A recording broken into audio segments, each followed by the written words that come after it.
Hello. How is everyone doing today? Hope everyone is well. Oh, we got some Arknights new story out. We got the dragons, baby. We got Eblana, we got Loshini. We'll read, depending on what you want to call it. Actually, I think Eblana's got a different name as well. Yeah, actually, if you go into the headhunt, yeah, she's known as Necras. I know her as Eblana. I'm not sure who this Necras girl is. I don't know who she is. Also, she's not limited. Oh, I thought she was going to be limited. Okay, so no, she's just joining the normal rotation. Interesting. Also, I've heard she's the first character of this type. It's like some summoner mage. Yeah, summoner mage, shaper caster. So I think this is the very first shaper caster we have. Or It's the very first 6-star Shaper caster we have. I don't recall seeing another one, but there might be another one. No, Techno is the first. Oh, see, I don't even know who Techno is. I doubt I even have Techno as a character. Have no idea who that is. Why would she be? Why would she be called Eblana? Necros? Huh? Huh? Unless it's Eblana Necros. Maybe Necros is her last name. Nah, it wouldn't be. It wouldn't be. But we will be rolling on this to see if we can get it. I don't think there's any other banners going on at the moment that I'm too interested in. Poor Sayleech. She appeared once and then disappeared from the game entirely. She got one patch. That was it. Bagpipe would be cool to get, but the rest of this banner is kind of butt. AKA we already have it all, so yeah, not worth it. What else is on this banner, actually? Let me have a look. Eblana, Mittem, and Wolfenite. Okay. Don't know any of them. No, why would she be limited? I don't know. I just thought for some reason she might be limited. Is this not considered a major event? Aren't the major event characters usually limited? Maybe this is just a side story. All right, let's just roll on it. Let's see what we get. Believe. 3,000. So we've got... Is that... 6... Quick math. 6,000 times 10 is 60... So it'd be 600 rolls. No, 60... We have 30 rolls? Is that right? No, that can't be right. No, is this 300 rolls? No. Okay, my maths is bad. I'm not going to try and math on stream. Let's just go. All right, what do we got? That looks like it's just going to be a 5-star. I think that's just a 5-star. Yeah, it's right in the middle too. We'll skip that. All right, we got Wolfenite, or whatever her name is. Interesting, interesting. I don't know. How long is this event? Ends 9/11. Uh-oh. How deep do I want to go on this? How deep do we want to go on this? I'm bringing up the Chinese release schedule of characters. Chinese Arknights character release schedule. How deep we going? Upcoming, what do we got? Where are we?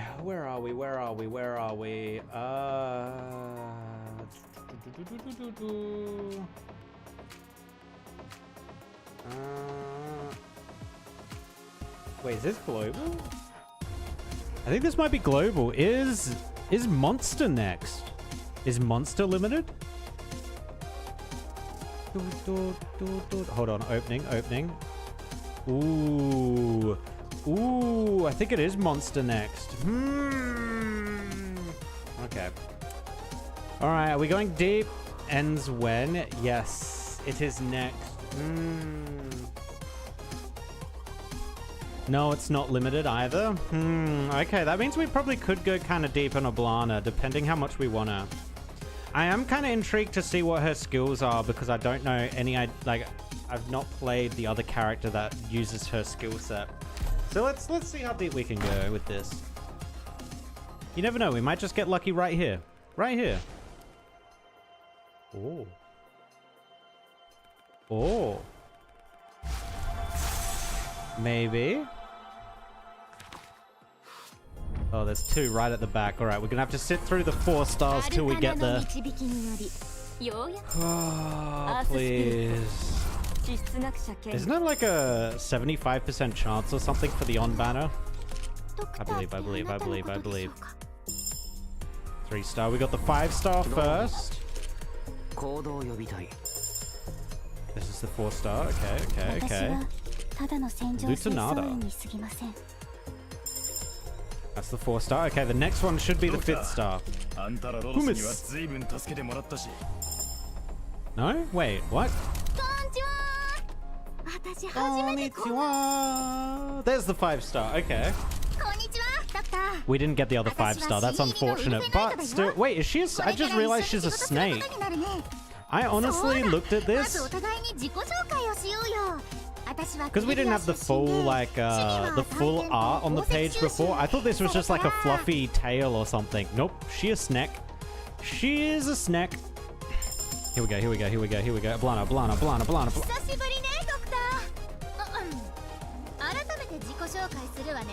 Swire, I already have you as well, Swire. Why are you even here?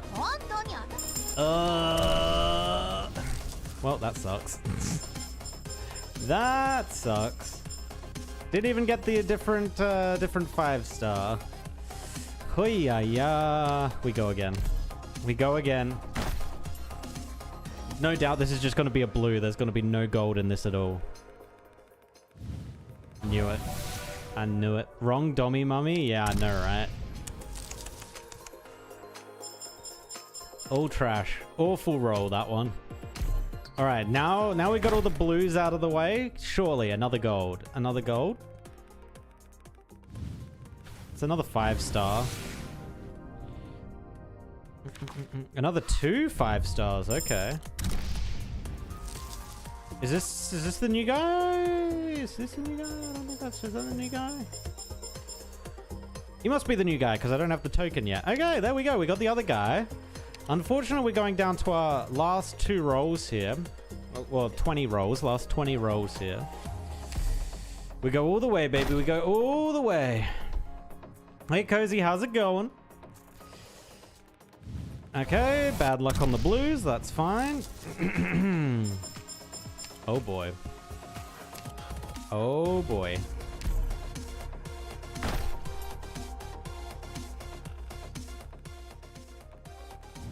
Oh, well.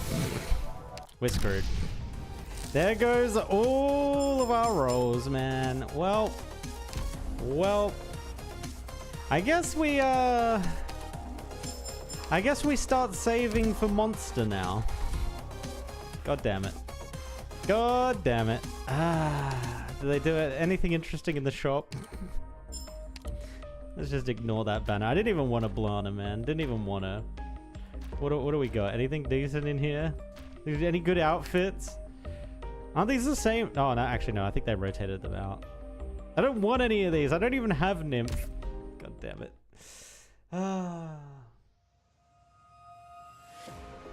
Monster is like less than 2 weeks from now. Yeah, we're probably only going to get like 20 rolls total. I'm going to be honest with you.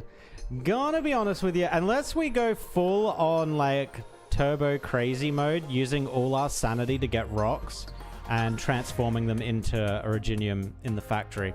Even then, I don't think it even gives me that much more. It might give me like 10 more rolls. Maybe.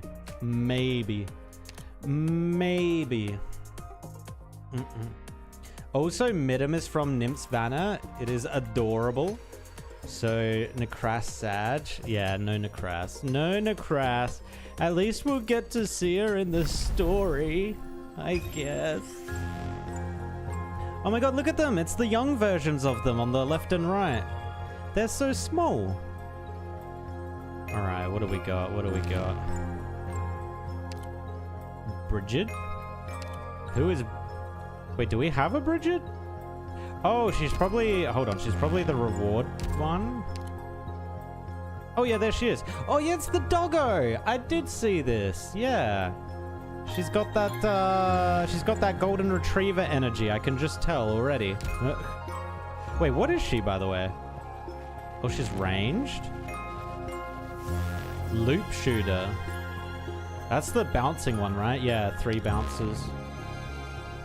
Okay. We get a doggo. I'll take a doggo. Alright. Currently saving for apple pie? Bro. You know what? You probably... Oh, God. There's a bunch of really good characters coming out. At least I think there's a gap between Monster coming out and Exusia Alta coming out. I think there's a pretty decent gap there. Why did they change her VA?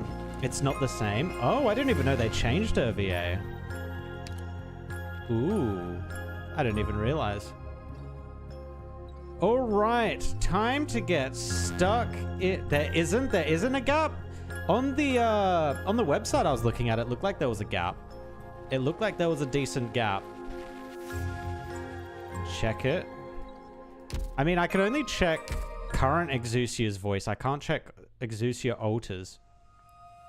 Because the old VA sucked or was unavailable for a re-recording for Exu Alta. Let me just listen to her normal voice. I can't actually remember her normal voice. Where is she? Actually, let me just sort. I've E2'd her, haven't I?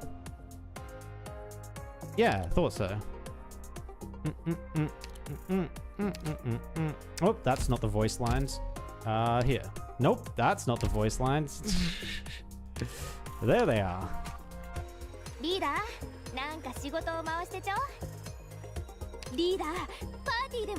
you are talking about the Japanese voice, right? Or is it the English voice? She probably doesn't even have an English voice, right?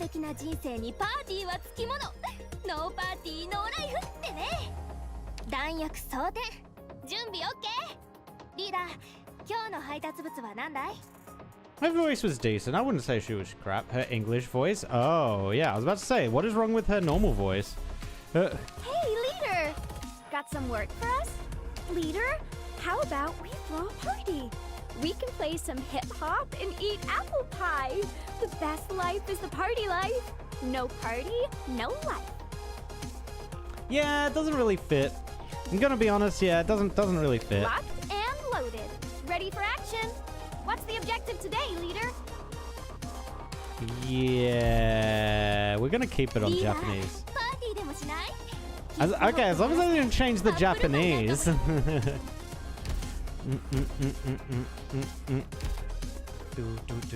It was much worse before. Wait, that's the changed one? Is that the changed one that we just listened to? Or are they changing it when Exousia Alta comes out? Because if that's the changed one, it's still a little that is the changed one. Oh. I don't know what the old one was, but I'll be honest, just listening to that new one, I don't think it really fits the character. Just gonna say that. Just gonna say it. The Japanese, though, fits it perfectly. English, not so much. Alright. Walk through the cold night. Stories, ballads, bonfires. Those gathered here have nothing, yet also everything. I haven't actually heard what the main song is for this event. I assume it has a main song, right? To reclaim her kingdom from the foes, the Red Dragon of Greed sought the aid of a shadowy force, the dark mist that haunted in the forest. The Red Dragon breathed the fire of death, while the dark mist herded their foes into the blazing flames. Do I need to click? What? Thus, the battle was won, and the kingdom was hers. The thorn-choked fields began to stir with life once again. Yet the deadly fire I don't want to click and then skip the VA. Across the land, the fields withered, the living faltered. The newborn perished before they could bloom, while the passing lingered, bound to this land. The Red Dragon would not abide the death going unrestrained. Her wish was firm. Life to life, death to death. Resolute in her purpose, she sought to cease the spreading fire. As Samhain drew near, she gathered those touched by the tainted flames into her lair. This is the first time they've ever done VA, right, for this stuff? Ooh, okay, I like this, Obviously, that's probably as far as the VA is going to go, right, is the narrator. And that is the story of the Red Dragon. But what comes after? What about the people tainted by the flames of death? There is no after. That's all I've written. That simply will not do. Everything has an ending, and those endings don't much care if you think they'll do, miss.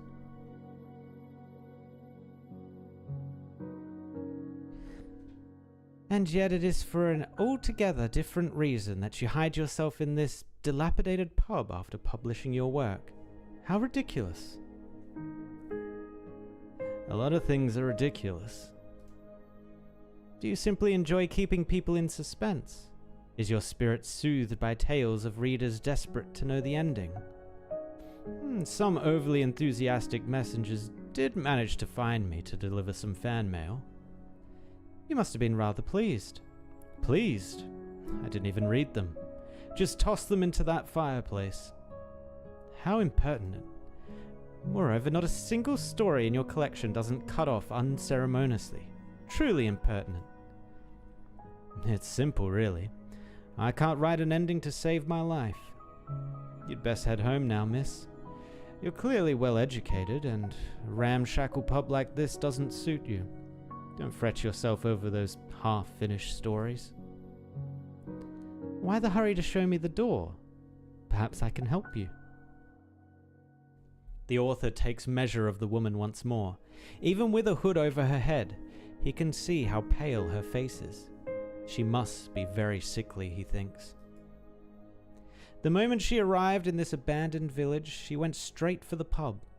She had clearly done her research, and seems unlikely to give up any time soon. After ruminating, he picks up a sticky mug left among the cards and chips strewn across the table, and downs a mouthful of rancid beer.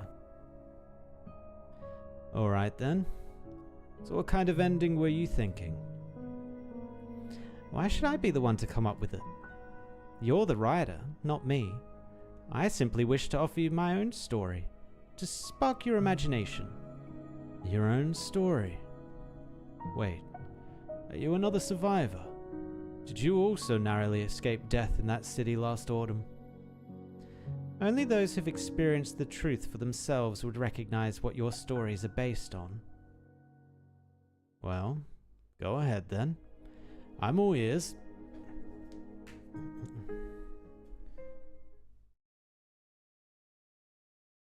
I'm much of a skipper because I will watch the anime. They said it's the same story in game, right? The anime is probably not going to touch this story. No. The anime is following the main story, which this is not. I have noticed, though, in the anime, they have been touching on some of the... they touch on two side stories very, very briefly. They touch on the Babel story, and they touch on the Merc one with W. I forget what it's called. Oh my god, I forget what it's called. But yeah, the one with W, Innes, and all that. Anime is season 1, main story only. Yeah, it's actually going to be really interesting. So this weekend, right, is the last episode. I'm pretty sure it's the last episode of chapter 1. Or the main story, part 1. I guess it's not a chapter, but yeah. So I'm very curious once we get to the end of that, whether there's going to be a message in the end titles that says, see you next season, because that's going to be sick. That means they're going into all the rest of the story. I'll be about that. Just references because the characters are relevant. Oh, yeah. Priestess in the anime, Lemare, yeah. She was there very, very, very briefly, but she was there. Doctor going through it. But man, I'm so excited for the next episode. The last episode that happened last weekend went by so fast. I felt like I just sat down for like 5 minutes and I was already in credits. I was like, what? Give me more. Come on, what is this? But yeah, the next episode is the actual fight, which I'm pretty hyped for. Hopefully they do good for it. Very well. Deep in the ruins of the former royal capital of Tara, long since destroyed by catastrophe. Is this going to be like a super like storytelling thing? Like they're just going to keep telling each other fables? That's what I kind of get the feeling of here. On one uneventful yet peaceful day, the flame burning in a metal stove was snuffed out. This was no urgent matter, but the red dragon came all the same.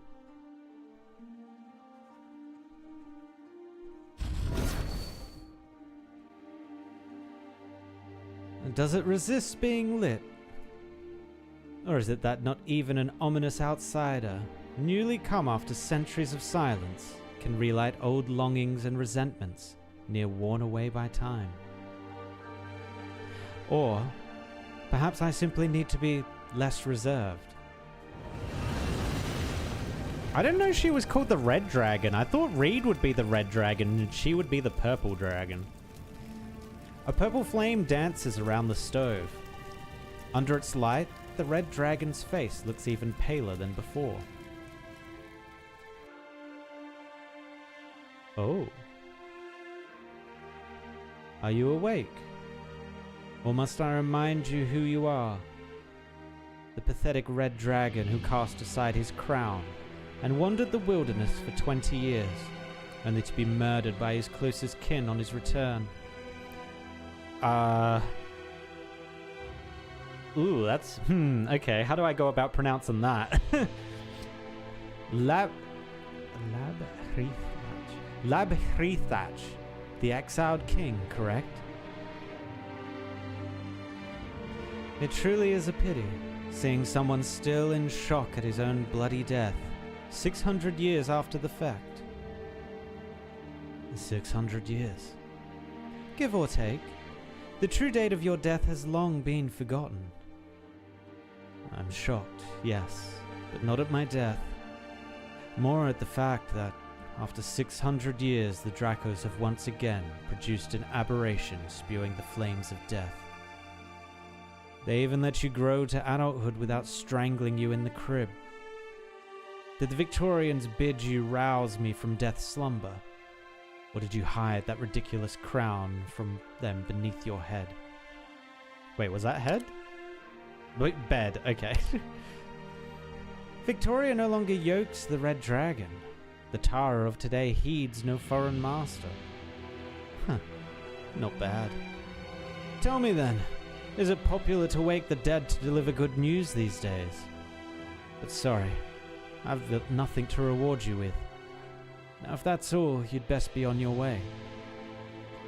With my flames burning within you, you won't be ending this after a few trifling pleasantries, Labhrithach. Ending? My ending came long, long ago. You're the one with unfinished business, yeah? Look, I get it. They're the flames of death, after all. They'll get you into all kinds of trouble. Life and death getting jumbled up. Herds of undying beasts, newborn cubs having their lives snuffed out before you know it. The works. So how big a mess are we talking here? A field, a city, a countryside? I set all of Tara alight to free her from Victoria's heel. You what? Let her be razed to the ground. Let Tara become a nation of the dead. Either way, the flames of death will seek out new kindling, or so I thought at first. But allowing so many lives to fade away simply because I am out of ideas, well, that would be awfully imprudent of me. And so I come to you. Tell me, what should I do to cleanse these deathly flames from the fields of Tara? If only that were empty bluster. Go ahead, use your imagination. I've heard enough. What I'm about to say isn't for you, but for all the people still willing to call themselves Tarans. Those tainted by your flame and marching towards death have been renounced by life itself. It will never return to them. This goes without saying for the corpses marching behind you, obviously. But the same holds for those who still live yet walk like the dead. There's no medicine that can save them. Gather them together, so that their fires do not taint others. Appeasement? Is that all you can suggest? Of course not. Next, find another Red Dragon. Assuming you haven't already slaughtered your kin, of course. Find a real Red Dragon, one whose flames warm others' lives. Let things return to... Oh yeah, no, that makes sense. Let things return to as they once were. Ashes to ashes, dust to dust, life to life, death to death. Is that all you know? It is, ignorant young dragon. Then it seems you don't know much more than I do.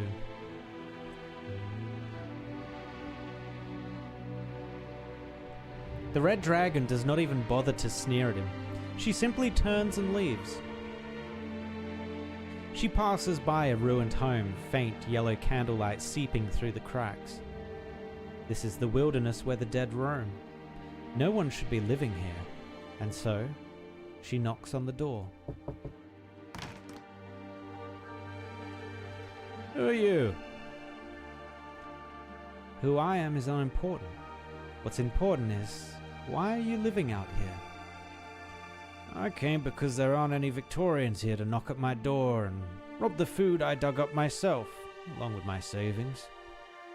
5 years ago, on a night like this, a wicked caster came by, killing the Victorians as they closed in, step by step. I offered him beast meat, grains, and freshly brewed wine, but he told me he didn't need any of it. What he needed was fire.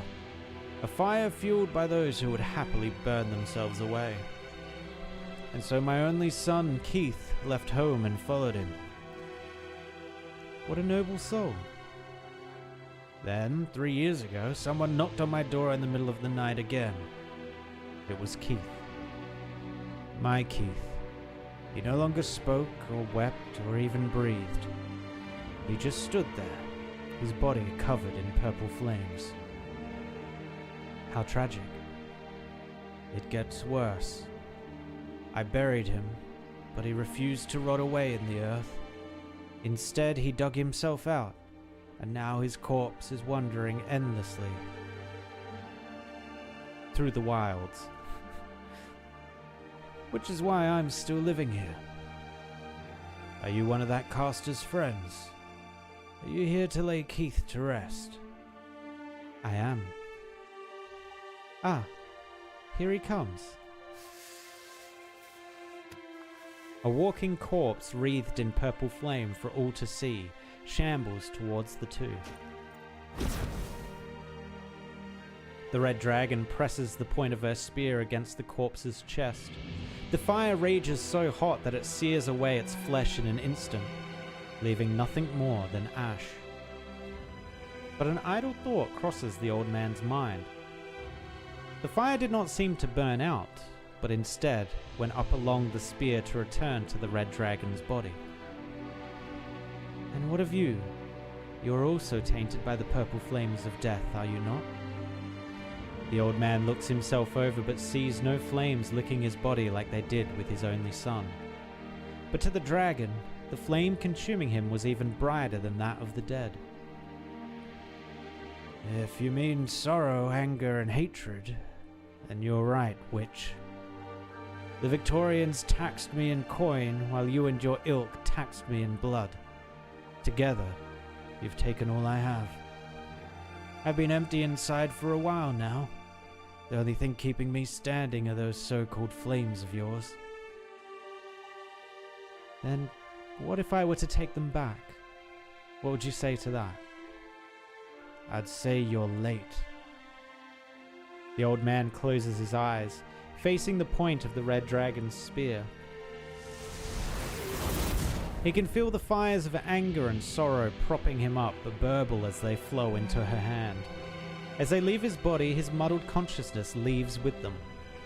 He can sense that death is near, but considering how stagnant his life has become, he no longer fears it. But the fires suddenly stop flowing. Why? Why won't you kill me? Because you no longer need to be killed.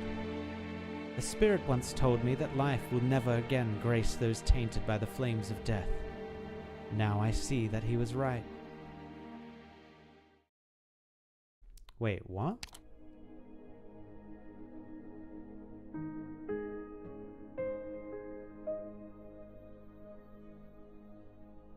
Because you no longer need to be... Wait, what?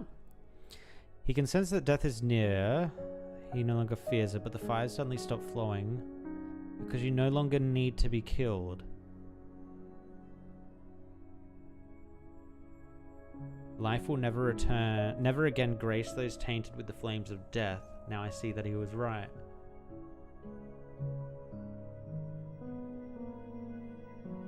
I feel like there's a deeper meaning in there, but I can't figure it out.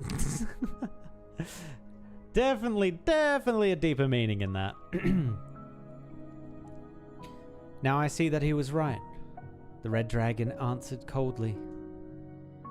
How's that for an ending? I took what I heard from the old man and added a bit of spice. It shouldn't be too jarring in addition to your story, I would think. Throwing in a ghost of the legendary exiled king, are we? It'll do. Do you really need the ending to my story at this point?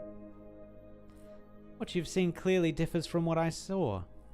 I must see it through your eyes, hear it through your ears. You're not one of those bored toffs who's into piecing together the truth, are you? I've never once considered the truth boring. Huh. Well, seeing as we both managed to make it out of the hellhole alive, I can pass you all the drafts I abandoned in the process of observing, thinking, and writing. But as for those stories, how those stories actually end, I couldn't say. Since you were talking about the red dragon, how about I start there too? The rider pours another half mug of beer directly into his belly, glances at the woman with a hint of provocation, then begins to tell his tale.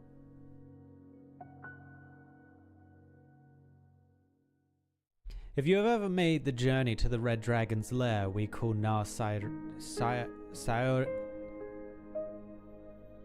Siresi, no matter how briefly, you will never forget the dark woods along the way. They are dismal and damp, filled with a gloomy mist and fae who love playing tricks on men, a labyrinth of darkest black. It is said that, of all the people who have entered, not a one has ever left without the forest's permission.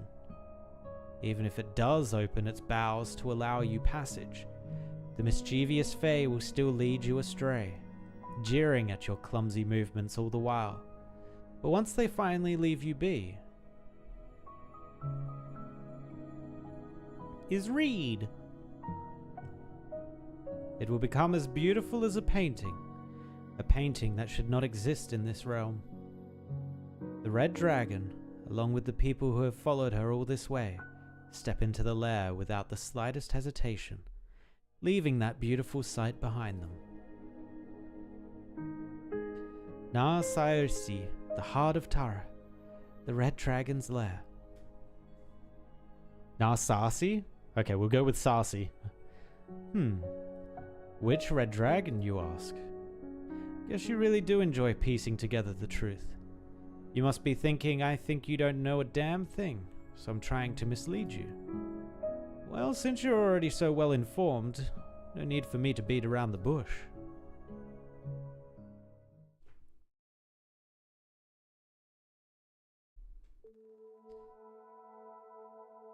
Na Sarsi, the heart of Tara, the red dragon's lair. We're finally here. Thank heavens. The whole trip from the Scarthana fields has felt like one long dream. Will my family really be safe here? This land is more than just idyllic pastures and fields. Tara's capital was never directly involved in Londinium's war, but there's been a never-ending spate of infiltrations and noble rebellions going on in the background around Narsasi. Especially after the Red Dragon marched her troops towards Londinium. It wouldn't be incorrect to say a minor war took place here. Sorry, Reed. I was just happy as can be. Didn't mean anything else by it. No. A homecoming should be a happy affair. Know any songs about the city of the Dark Woods, Morin? Only the one, and it doesn't really fit the mood. Oh, just sing it. I stepped into the Dark Woods one morn, calling to the mists of Hoar. I trod upon the road, heading out to war. No pipes a-singin' nor battle drums a-roar. Only the bells behind me through dew and fog their rings do soar. This whole way back I've been trying to come up with a new verse to add, but I've been lacking inspiration. You seem even more anxious than before, Reed. Was the tune really that much of a downer? No, it's nothing to do with the song. It's a good song. Well, Shinny does not finish her sentence. Behind her, the refugees step out of the forest, one after the other. Compared to the display of leaping colors they just emerged from, Narsasi seems stiff and dour. However, aside from Laoshini, nobody minds.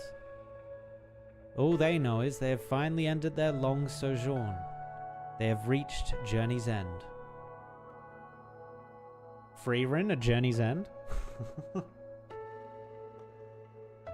Is Laoshini actually just Freerin?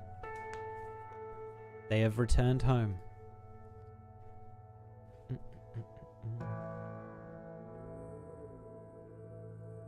So what next? Someone will be coming to help us. Once they're here... Laoshini spots a figure slowly walking over from the city. It must be the man here to greet them, but the last time they met, he had wanted to kill her. She subconsciously puts her arms out to shield Moran at her side. Why are you here? I've come to welcome you. What? I'll be escorting you into Narsasi to meet Her Highness Eblana. Don't worry, you'll never have to see me again, not unless absolutely necessary. Indeed, the issues she would resolve without meeting, she and I already resolved on the Gastral. And please follow me. As for your entourage, due to security concerns, I'll make other arrangements for them. No, they're Terrans too. They must enter with me, I promise them. While I would love to acquiesce, truth be told, the majority of our citizens are unaware that there is a second red dragon, namely you. I can guarantee that they will keep it a secret. This is where you and Her Highness disagree. And do you mean to say that my sister will ensure they do? This is precisely why I must bring them into Narsasi.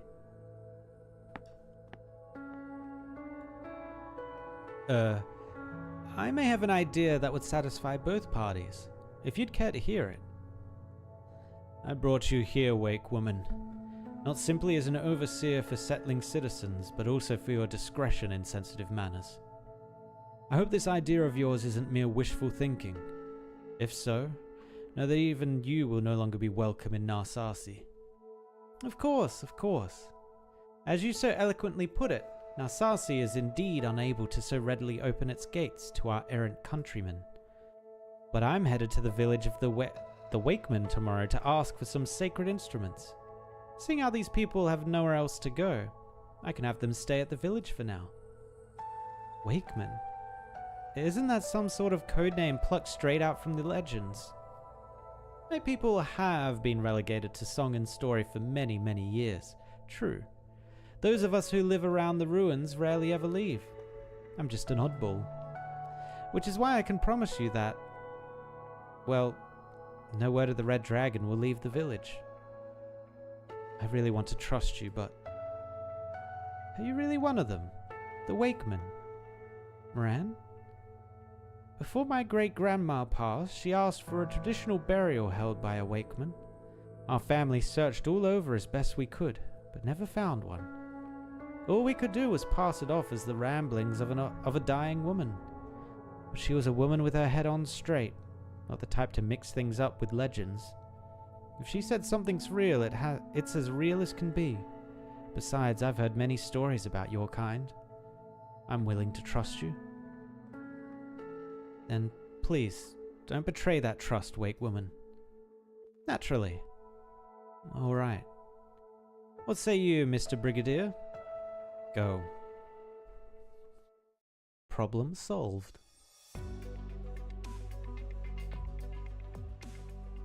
Interesting design. Priest, maybe? Oh, these are the Wake Women? Okay. Or the Wakemen? Nemos. Who are these people? Sorry for making trouble for you even after I left. They're Terrans with no place to call home. Narsasi can't take them in at the moment, so I thought maybe... We made an exception many years ago by not forbidding you from leaving. We have even less reason to admit these strangers we know nothing about. What if we're not here to be admitted to the Wakemen, ma'am? Moran? Once, when I still dreamt of being a wandering bard, I collected the legends of Wakeman, sought out your people, and told your tales. But in the end, my dreams of both bardhood and Wakeman were shattered to pieces. Only now, when all I want is to go home, do I run into you. If the legends are true, your people live ascetic lives. You only come into contact with outsiders to hold funerals, letting the souls of the departed find rest in fire. Correct. We came here with... No, we're just folks from all across Tara seeking refuge. Not a one of us is qualified to join you. We're just looking for a place to stay for a day or two. I promise you, we'll follow your laws and customs as best we can. We won't trouble you any more than we already have. Winter's just around the corner too. I'm not too sure if your people hold harvest festivals, but if you need any help, please, feel free to ask. Samhain. That is the true name of what we call the harvest festival. It would seem you really are different from the city folk. There are some abandoned huts outside the ruins. You may clean them and stay there. Thank you. Or rather, Gorab Mathagat. Ooh, what language is that? It's gotta be a real world language, right? It's gotta be. Is there anything else, Nemos?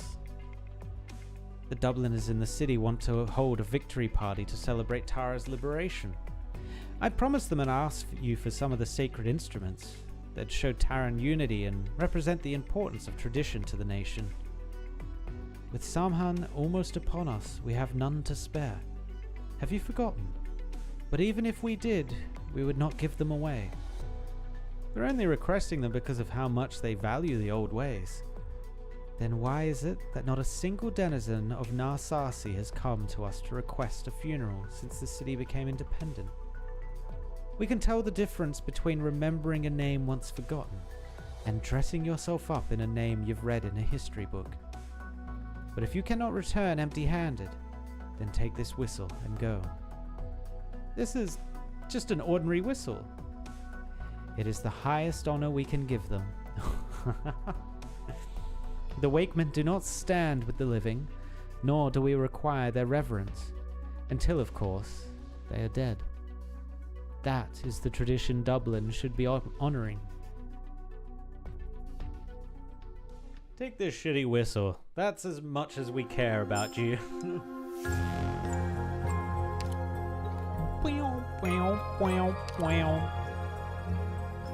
A walk through the cold night.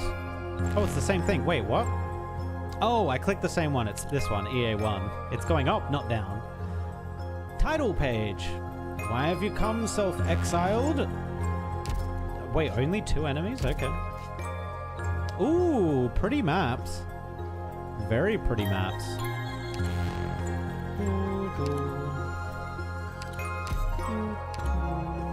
Alright, let's get some new characters in here that we have not used. I think I have a couple of new... Harmony we never used, so we'll take her. Scene we rarely use.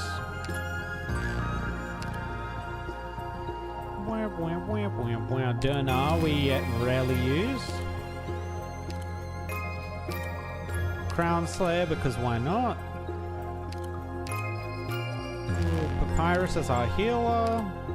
Quirkus. Who else we got that we don't really use? Morgan, sure.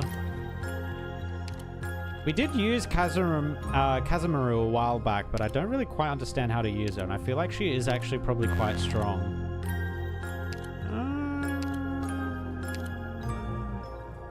Let's take Surfer as well, because I haven't seen what she does. Unfortunately, Aofiala is still only level 1, so that's not going to be great for us.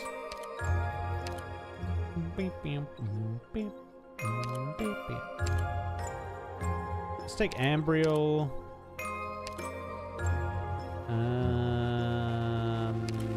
Who else do we want to take here?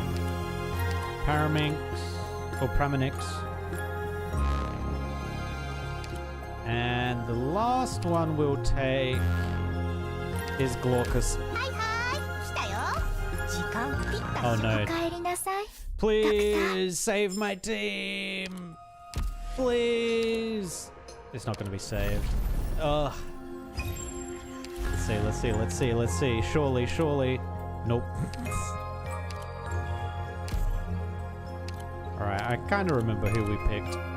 I kind of remember.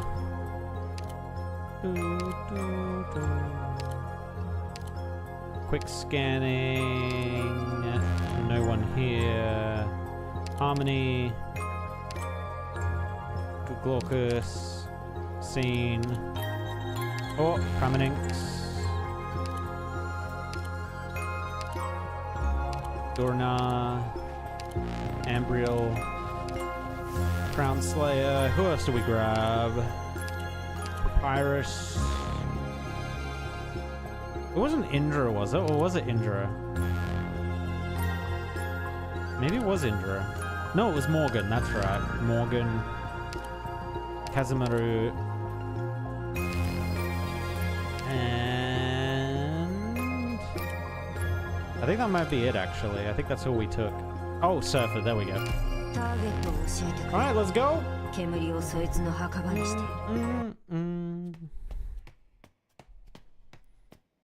Extra, read all about it. The Victorians are retreating, not fighting.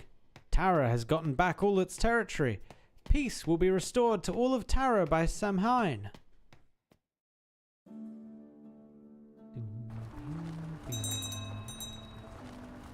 Stop the cart. I have been ordered to escort you directly to meet Her Highness with no delays. Before I meet her, I need to see it with my own eyes. My sister's city. Post-war Tara, the survivors and civilians have their new lives finally begun. If you insist. But the people are not yet prepared for 2 red dragons. Of course, I know that.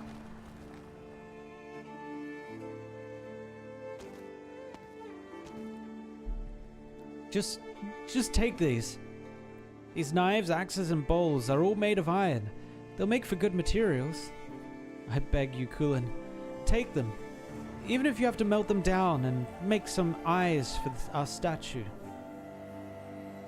Autumn is almost over, and mornings in Narsasi are cold and damp.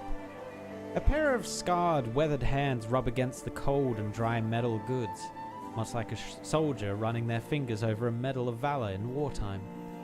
The people yell out his name, hoping the broken tools in their hands will be accepted, smelted, and used by the hero to forge the statue. The hero. Yes, the hero. Every story needs a hero like that. Oh my god, it's huge! Theo. Come help carry this stuff into the workshop. I mean now, Theo. I'll help you sharpen your knife tonight. What a lazy brat. This is what you get for pampering him too much. No, I mean, doesn't matter if that boy's around. Just take everything, please. I can't take everything. We all need these tools to get by. And that goes double for your prosthetic leg. I'm standing up fine, aren't I? That wooden leg Nemos made is only temporary. Once better craftsmen arrive in town, they can repair your iron one. You're making a statue to commemorate our victory in the war. One that'll be displayed in the main square during Samhain. Frankly, it'd be an honor for my rusty old leg to be a part of that. No means no. Just take it already. It's all old stuff we'd have thrown out while cleaning anyway. No one's got any use for them. What's wrong with these bowls? They look perfectly fine to me. We can use clay ones instead. As for the axes, we'll just share the few we've got left. The war just ended and the city's short of everything. If we don't help you, how will the statue ever be finished? Still, I can't accept used prosthetics, no matter what. You're a great man, my hero, but you can be so stubborn. Okay, how is Loshini hiding? How do you hide as a dragon that literally has fire, like fire on your tail? Huh? Huh? Unless she can put it out, but I don't think she can, right? Loshini slowly walks into the crowd. For some reason, she feels as though there's something separating her from them, as if she's looking at them from the other side of a bonfire. Excuse me, what are you all doing? A new face in town. Haven't seen many of those lately. Are you from Voivra? I've returned to Tara from a place far, far away. See, Kulan? If you'd just taken everything without a fuss, you wouldn't have embarrassed yourself in front of our countrymen from afar. My answer is still no. Not the prosthetic leg, the other stuff, fine. Why are people donating their pots, pans, and prosthetics? Because we all want to erect a statue in the square of Samhain, to celebrate Tara's rebirth. It's to celebrate Samhain? I've only ever come across the festival in Taran folklore. It's held after the autumn harvest and before winter, yes? And it's meant to connect this shore to the next. You know your stuff, Voiva. We used to just celebrate the harvest every year. It was the Dubliners who told us about the festival's historical origins. So we sweep our houses, prepare feasts for our guests, and most importantly, light bonfires. On the day when life and death intertwine, we welcome all visitors to the banquet. There's so much to do. And since this is the first Samhain since Tara's rebirth, it should be even more grand. A good thing too, otherwise, Kulan would never accept our old pots even if he had to tear down his own house instead. Speaking of, do you have any iron of your own you'd like to donate, so the hero can add it to the statue? All I have on me is a bookmark. I think it's made of iron. Will that do? You don't need to listen to her, Taran from afar. Huh.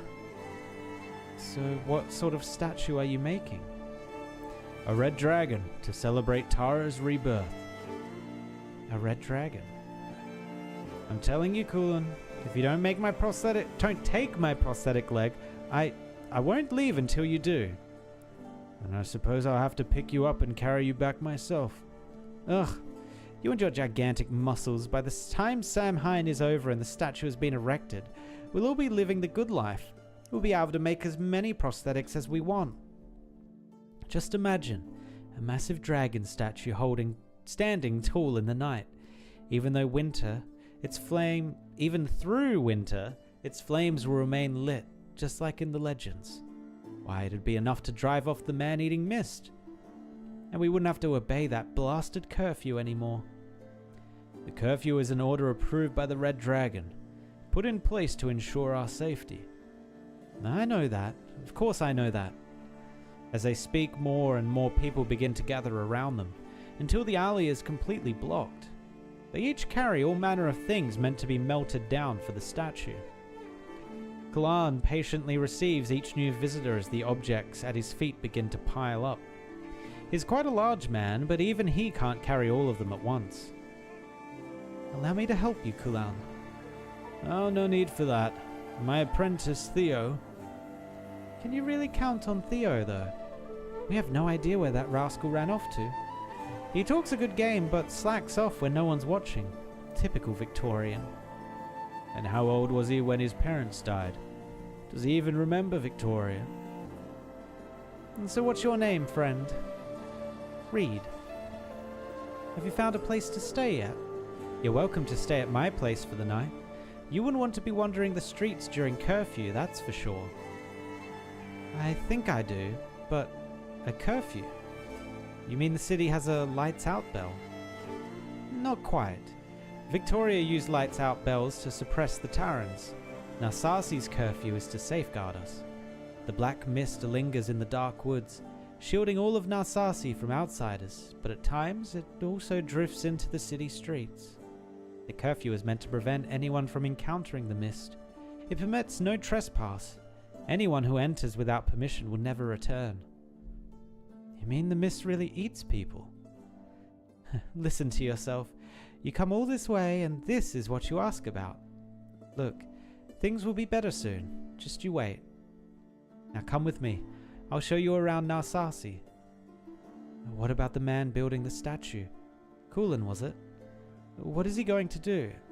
I know a bit of arts. Perhaps I could help him. Oh, don't worry about him. He's a genuine hero. He once dispatched an entire Victorian scout team in the dark woods. Unfortunately, he's a bit of a softie at the last moment. He's the only one willing to put up with Theo's nonsense. All by himself. Really? Well, in the woods, the forest has always been on the Terran's side. Ugh. Stop changing the subject, Reed.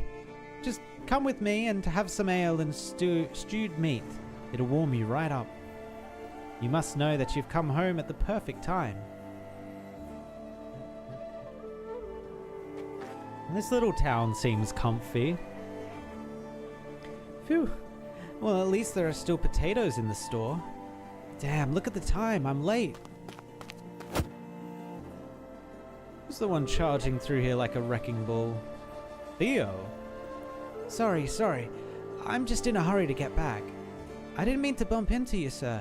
Here, let me wipe that off for you. You dare to disrespect me too? What? No. Maybe I misspoke. I was just wondering if you needed help. Stay away from me. Oh, that sounds like he just got pushed into mud. The man raises his cane and strikes Theo hard on the chest, knocking him away. The morning mist has long since gathered in the uneven crevices of the stone pavement, forming murky puddles. Caught off guard, Theo stumbles backward and falls straight into one. You Victorian scoundrel! Who do you think you are? How dare you offer me charity? Put that cane away. What's going on here? Oh! It's the doggo! Best doggo! Arknights and racism. Name a more iconic duo. I know, right? Even in this, like, idyllic town that everyone seemed to be getting along well with each other, there's still racism. Turns out you can't get rid of it. Alright, let's find out what this doggo's about. I'm expecting big golden retriever energy. Let's see. Are you okay, Theo? I'm fine, Bridget. I'm fine. I crashed into him first. A rootless nomad and a Victorian mongrel. Couldn't ask for a more perfect pair of lowlives. You're not exactly making your ancestors proud, Bridget. Is that how that's pronounced, Bridget? It has to be, right? It could be Brigid, but I think it's Bridget. What's that supposed to mean? Forget the Victorian mongrel. What about you? You're descended from the exiled king, from the very clan that's supposed to warn the Terrans of impending catastrophes. Yet here you are, mingling with the likes of him. Even during the war, you never cared whether your own people won or lost. You just coldly toss those battle reports into the Citadel, then go door to door delivering those meaningless personal letters. Are you not even fit to call yourselves Terrans? It's just Bridget? I'm just gonna go with Bridget.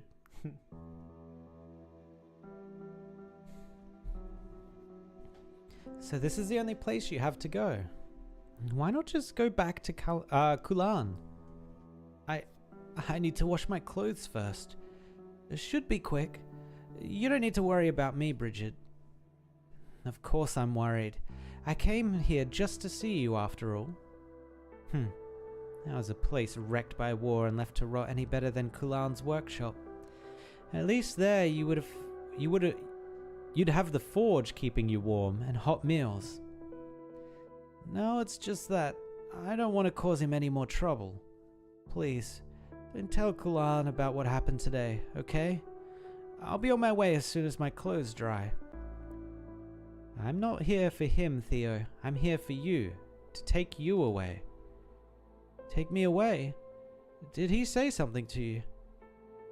Just what sort of relationship do you have with him anyway? If I hadn't shown up today, were you going to take the beating without fighting back? My instincts are never wrong. If you stay in the city, they'll just keep finding new ways to push you around.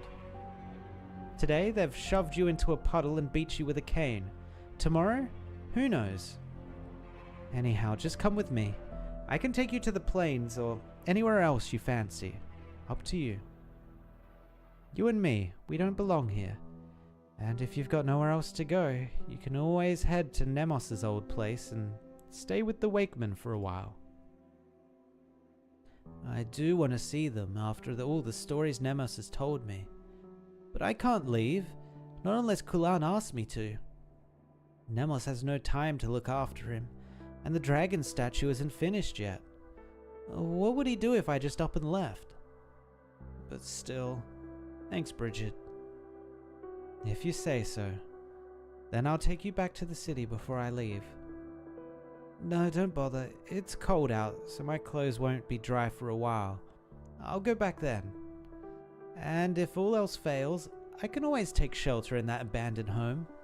Someone left a quilt and bed sheets there, and I've stayed there before. It'll be fine. If you really don't want to come with, well, I suppose it's safer here than risking a trip to another city. So not even Kulan looks after you all the time, huh? He has more important things to do. I should be making things easier on him, not giving him something else to worry about. Well, goodbye then. Take care of yourself, you hear?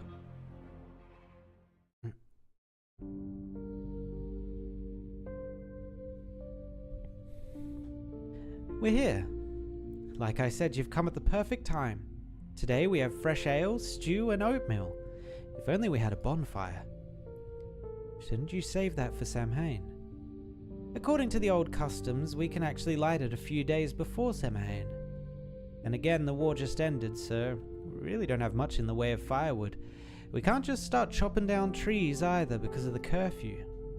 At any rate, it's still light out. The sun can be our bonfire today. But that's enough chit-chat. Take a seat. I'll have them make room for you.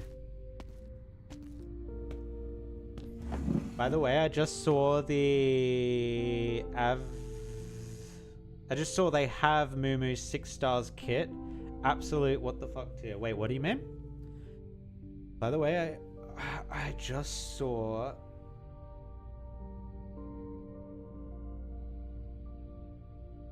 Oh, do you mean Eblana has Moomoo's 6 tier? The collab character? Oh, wait, really? They gave one of those characters Moomoo's kit? Ah, interesting, interesting. Yeah, I've been seeing them go crazy with that Av Musica collab. And pretty much every single day when you go over to the Arknights subreddit, it's just a new post to do with that. I just shortened Musica to Mumu. Wait, what? Oh. Bro, you can't do that. You can't do that. Mumu's already taken in the Arknights world. The 6 star is crazy. She uses the 5 stars as range extensions. Oh, that's kind of interesting. If the 5 stars are in her range, their range is added to hers. Yeah, right. Artillery. I like it. I like it. Loshini steps forward in the damp, chilly air. Each dish in the lavish spread of the table has the same familiar scent. Warm, rustic, and simple, yet not what it seems. She looks around, concealing her surprise, only to find that no one else finds any of this unusual. Is this stewed meat? Yeah, this here is the meat. These are grilled fins, and your cup is full of ale. Oh, right, and we also have oatmeal. I'll go grab you a bowl. But... is something not right here? Uh-oh. All the dishes appear to be made of the same thing. Oh no, is this just a city of cope? Is this whole city just coping? They're all made of potatoes, right? Their statue is bowls. Their bonfire is the sun. Their feast is potatoes. As the friendly resident goes to fetch a bowl of oatmeal, Loshini stands up and walks toward the cart and burden beast that has been waiting for her the whole time. Uh-oh.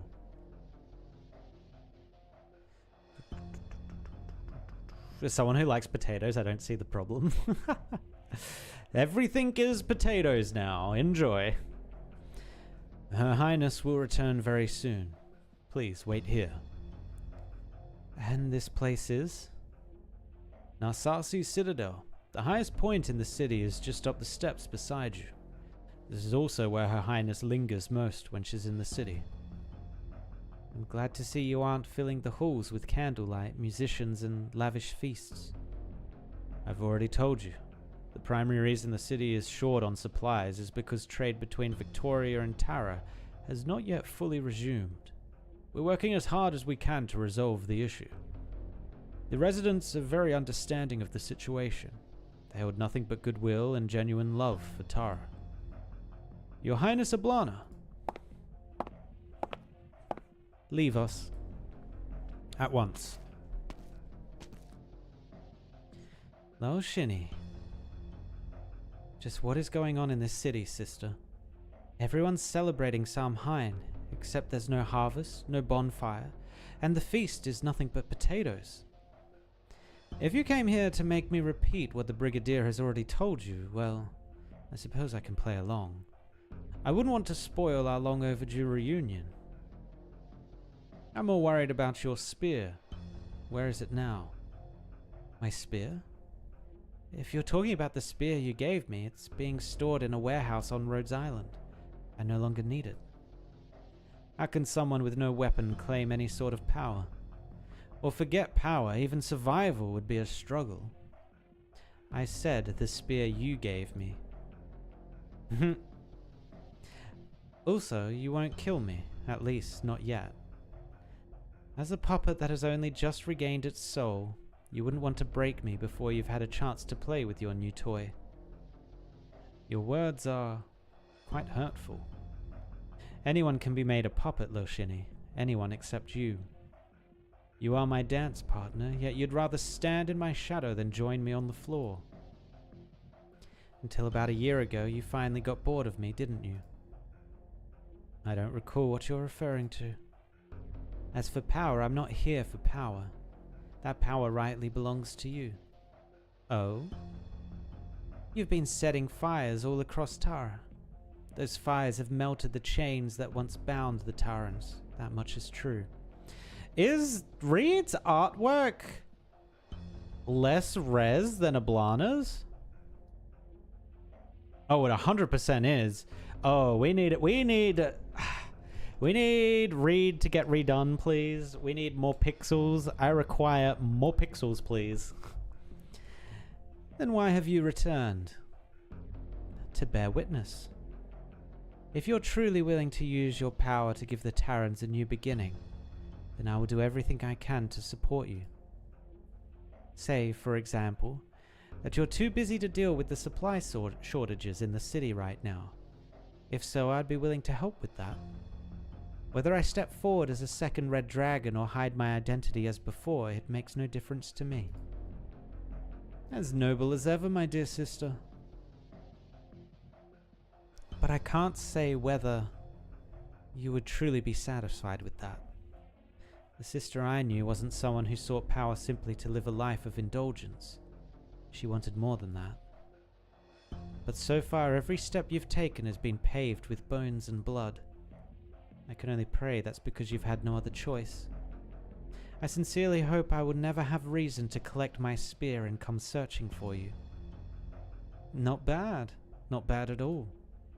It seems your life of wandering has taught you far more than you ever learned while acting as my shadow. Let's not beat around the bush. I've made my intentions clear and you've invited me back. So what is it you want from me? You'll find out soon enough. Until you do, though, why not come with me? I'll show you around the Red Dragon's lair.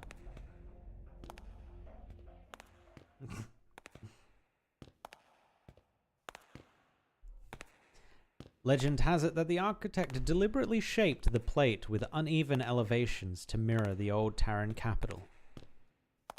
Legend has it that Tara's stonemasons showcased their finest craftsmanship in every building they made, save for one. They refused to add even a single ornament to the citadel, knowing it would be inhabited by a puppet king. Arshini has heard many stories like this, but no story can tell you whether it is itself a true flame or merely its shadow cast on the wall. And so she follows her sister up the steps and looks down at the city with her own eyes. She sees the empty pedestal in the square below. It seems to be waiting for something massive to be placed upon it. She sees the winding, undulating cobblestone road stretching from the square, and the humble stone houses, so simple they inspire a sense of affection. But after she focuses her gaze and takes a harder look, she finally sees the thing she had sensed before, the thing that had separated her from the other residents. It is something that definitely does not belong in the city. Flames. Flames. At a closer look, there are tiny sparks of fire scattered across the city. All the residents, whether talking, rushing to and fro, yelling, or resting, are surrounded by flickering flames. Purple flames. Wait, are they all dead? Ooh. I actually really like this art. This is really nice. What did you do to these people? You've made them into walking corpses, haven't you? You just got back from town. You met them yourself. You should know even better than I do. The flames will spread. Your flames of death should not be spread to the living. It is an unfortunate reality. But wherever man resides, so too does death. Whether on the battlefield or in a bustling city, the flames merely hasten the inevitable. But I must admit, it doesn't sit right with me either. The dead wander the wilderness, driven by the desires they had in life, while those tainted by the flames of death can never truly start anew. Life and death cannot remain entangled like this, each defiling the other. But haven't you been their chief defiler? No. Death should be mine to command. I cannot have it expanding beyond the boundaries I set. Well then, my dear sister, what would you like Tara to become? I want your opinion. Should the living endure and the dead rest in peace? Or should all of Tara become a kingdom of death? Why ask a question you already know the answer to? Then it is clear what you must do. Kill me, Loshini. Is that the only way? No, surely that's not the only way to, like, kill off her flames, right? What? While you've been trudging through the crowds, I've been busy preparing.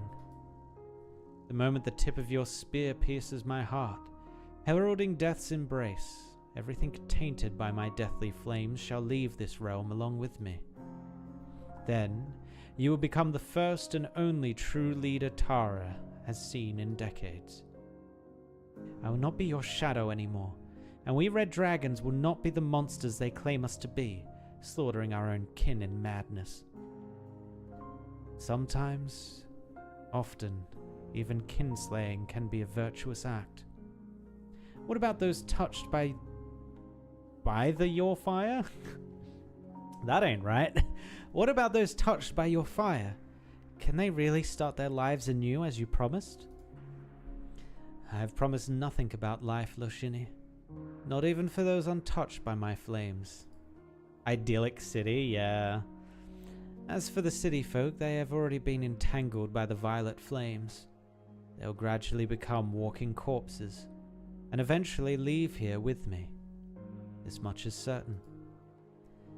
They are living, breathing people. They fought under your command and won your war for you.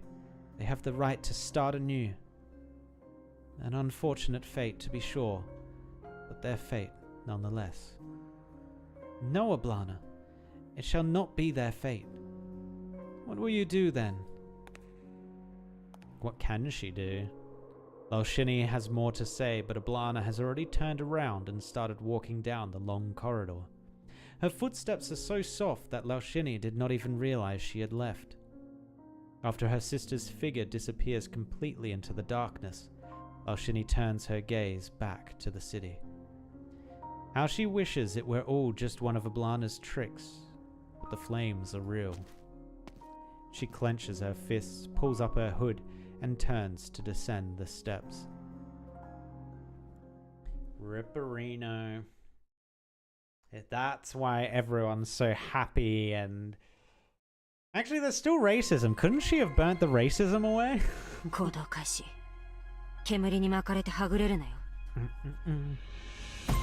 Alright, let's try... I haven't used this chick before. What does she do?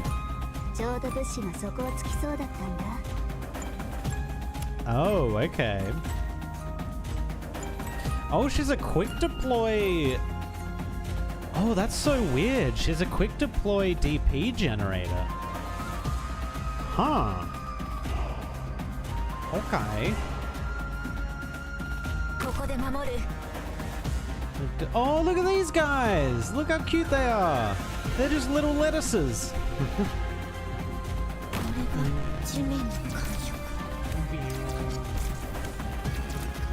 Is this your first Agent Vanguard? It must be. I don't think I've got another one that acts like this. The closest one I can think of is, oh, I can't think of her name. But she's got an activatable ability, not a spawn ability.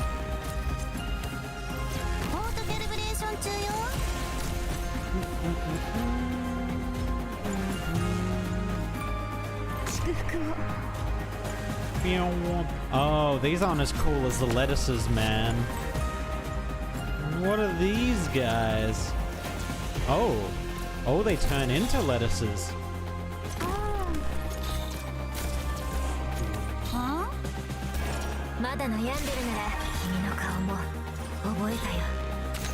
Okay, Scene's got it.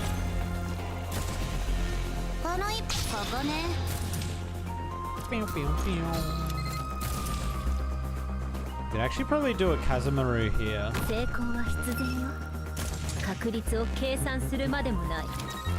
Oh, that instantly turned into lettuce.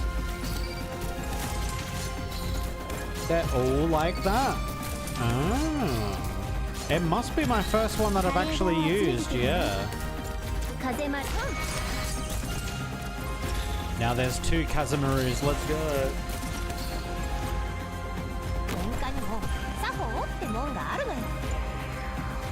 So wait, if I pull her back then... 30 seconds to redeploy her, okay.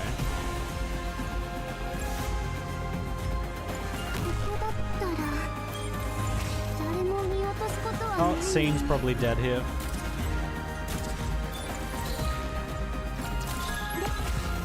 Rip.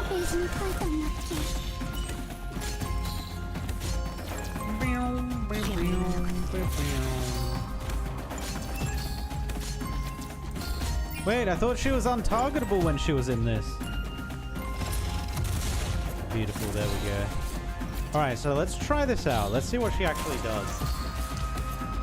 Surfer, go!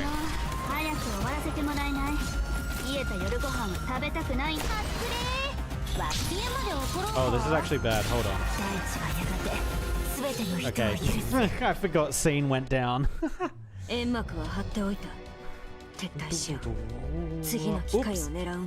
Oops. Untargetable Crown Slayer is S3. Ah, okay. So wait. Surfer is agent. I probably don't have another agent, to be honest with you. None of these would be agents. Tactician, Pioneer, Pioneer, Standard Bearer. This is the one I was thinking of, Canterbile. Oh no, Canterbile's agent. Yeah, she's got an activatable. Yeah, see? She has an activatable. I've never used her skill 1 though, because that just seems bad compared to this one. So yeah, this is the other one I have. I don't think I've got another one though. Charger, Charger, Pioneer, Charger, Charger. Oh, this guy? But this guy's awful. I never use this guy. Tactician, Pioneer, Pioneer, Tactician. There's not many of them, to be honest. Standard Bearer, Tactician. Yeah, so I've only got, what, 3 agents, I think? Nah, Canterbile's S1 is better for the sake of DP generation. S2 is only better if you need camo. I didn't even, 山々へ捧げましょう。 I didn't even know it did あ come な on. たのための祈りを。 Interesting. Alright, I guess we need to put Dernar down then. Dernar?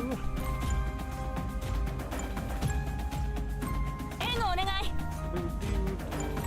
You're using Surfer S1. Yeah, I know. Surfer S1. Look at agent trait. Has reduced redeployment time, can use ranged attacks. Oh, you mean the... Okay, just this bit. Yeah, okay, I see. I see. Alright, let's speed this up because we know we can do this pretty easily. Surfer, go! 寝袋から出てきたばっかりでイライラしてるんだ。 And then what? You just pull them back after that so you can do that again? Oh, because then you also get the cost of them back as well. 作 Ah. 戦開始。オートキャリブレーション中よ。他にもサフォーってもんがあるの。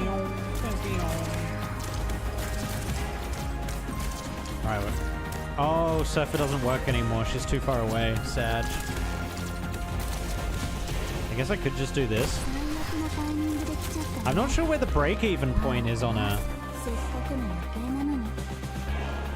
Because she's getting more expensive every time you do it. 着地成功。ご心配なく。 Bring it on, trees. Bring it on. 成功は必然よ。確率を計算するまでもない。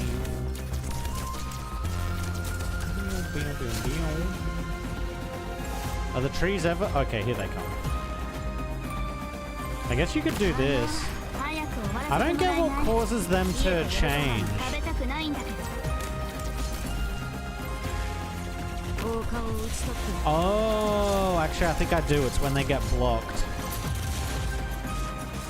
私の技もまだ使える。私の刃もまだ切れる。 So if we did this. 早く終わらせてもらえない。 Ah, very cool. 家で夜ご飯を食べたくないんだけど。 I get the 風な mechanic. 風よ。 Mission accomplished. I actually think Kazamaru might be so sick. We might need to level her up.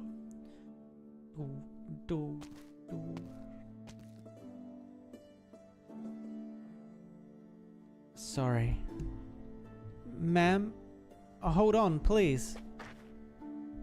Oh, Reed, it's you. You left so suddenly I was worried our hospitality had been lacking in some way. No, I truly appreciated your hospitality. I just suddenly remembered some business I had to take care of. I still have a few questions, though.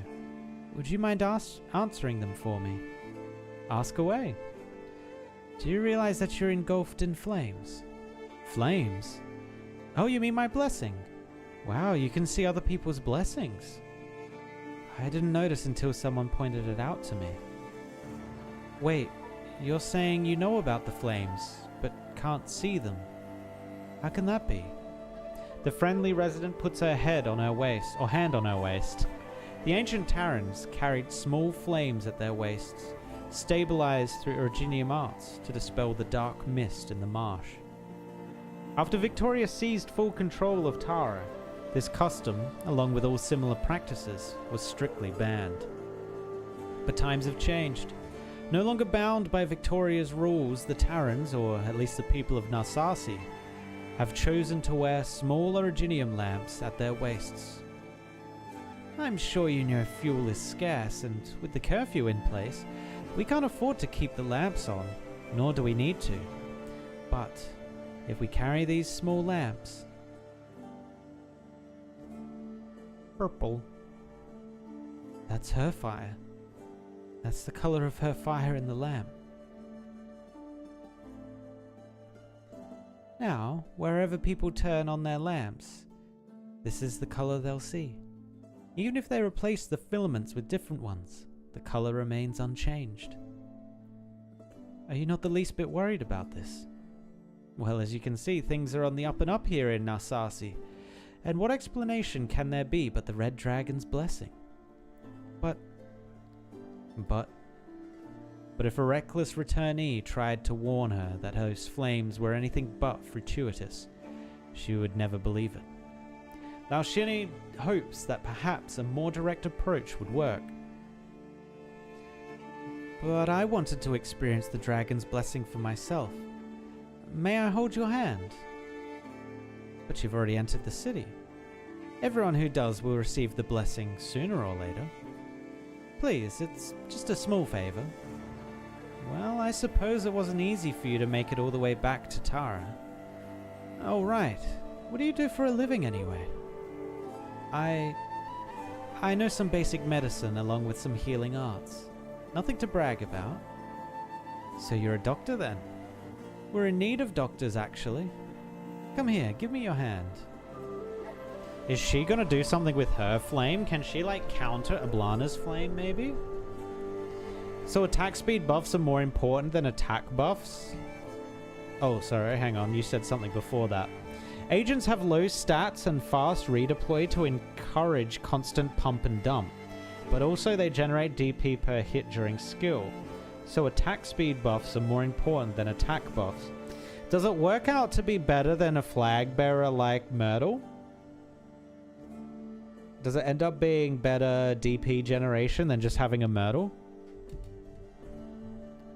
I guess it gives you more options because you just drop them very briefly and they do the ability and then you can pull them back. Where with a Myrtle, you have to leave them out, taking up a deployment slot, and you have to wait for the ability to come back up. But yeah, interesting. She tightly clasped the woman's calloused hand, letting the fire spread from her own wrist to Laoshini's. Thank you. She shuts her eyes. Close your eyes and remember those whose pain you once soothed, those no longer forced to linger in this realm. Go and warm this cold fire. The purple flames gradually fade. Beneath them, a pale face emerges, swaying gently with a friendly smile. So she tries to erase more of the purple flames, but fails to notice when the woman's expression suddenly changes. My God, my hand! What did you do to my hand? It's completely numb. What? I can't feel my blessing anymore either. Just what are you doing to me? Let go! Reed. Wake, woman. Reed, please let go of this poor lady. Shakes head. Sorry, ma'am. She means no harm. I stake my honor on it. But she said she's a doctor. How could a doctor possibly... Arts-based medicine can sometimes have side effects. Look at your hand. It's perfectly fine now, isn't it? But I still can't feel anything. You'll be fine. The wayward wake woman raises a hand, gently pressing her warm palm to the frightened woman's forehead. It is just a normal, casual gesture, yet the woman gradually calms down. Okay. I believe you. Right, I still have my hand, as well as my blessing. It's almost nightfall. You should head back home. And Reed, you have another banquet to attend, don't you? A banquet? Right, the banquet. So please allow me to lead the way. In optimal cases, agents having a constant target are competitive with Myrtle. But the stronger your agent, the faster enemies die. No target, no DP. Yeah. So I guess for swarmy maps, you might want to play that. Especially just having an extra body on the field to be doing damage would be nice. Instead of Myrtle just sitting in the back waving a flag. Yeah, I could see that. I could see agents being kind of sick. Maybe you need to use Canterbile more. Skill 1 Canterbile. Wake woman, since you've returned, does that mean Moran and the others have already settled in? That's right. They'll be staying just outside the ruins. They're probably still clearing out the empty houses right about now. Thank you. Don't mention it. By the way, call me Nemos. I hardly do any work as a wake woman these days.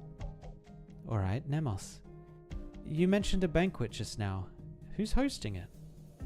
In a few days, Dublin will be hosting a celebratory banquet, and all the high-ranking nobles will be in attendance, including Her Highness Eblana.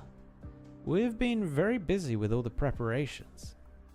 A celebratory banquet, while the residents are making do with stewed meat and grilled fins made from only potatoes.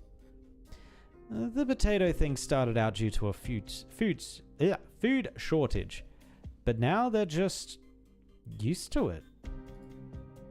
But Dublin is aware of the situation in the city. They're calling it a banquet, but I didn't see any eating or drinking on the itinerary. I'm not trying to cover for anyone, Miss Lushini. I truly believe that Dublin wouldn't turn its back on the people of Tara like that. Now, if you'll excuse me, I must be going. She certainly left in a hurry. So if directly removing the violet flames would only cause a panic, what if I were to do it more subtly? To launder whatever you want, then. Who's there? Because potatoes are fucking delicious, that's why. Just give me some salt, maybe a little bit of pepper, and we're good to go. The noble red dragon turns around and sees a figure engulfed in blazing purple flames. Wait, he's still around? Wait, did Eblana revive this guy and just kept him around? No, if the other residents have been merely kissed by the flames, then the person standing before her seems to have been forged from the purple fire itself. The flames don't look harsh, yet they distort the very light around them. Unfortunately, what you want sounds incredibly boring. After all, Tara's flames have already been dyed that color. That's just a fact.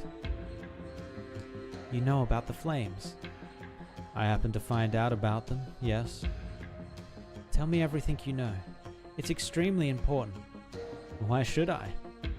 I need to stop people from being engulfed by the purple flames, so you can replace them with your own flames. As long as the people of the city are safe, the color doesn't matter. What grandiose nonsense. It's almost nostalgic.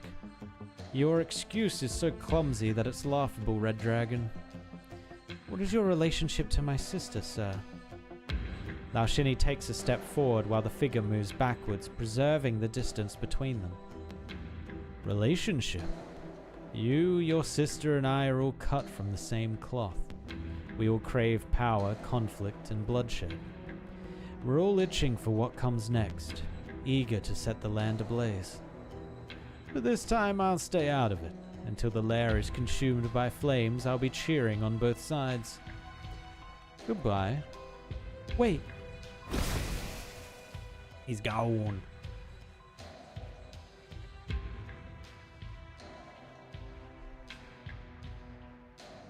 Oh, Innes is an agent. I didn't know she was an agent. Right. Yeah, I did notice when Innes came out, everyone was saying how cracked she was. I do wish I had her, but unfortunately I've missed her twice now. Sad. The red dragon tries to weave the flames of life into a cage, but before it can take shape, the strange figure scatters in the wind. Her fire only briefly illuminated his long tail, then returned to nothingness.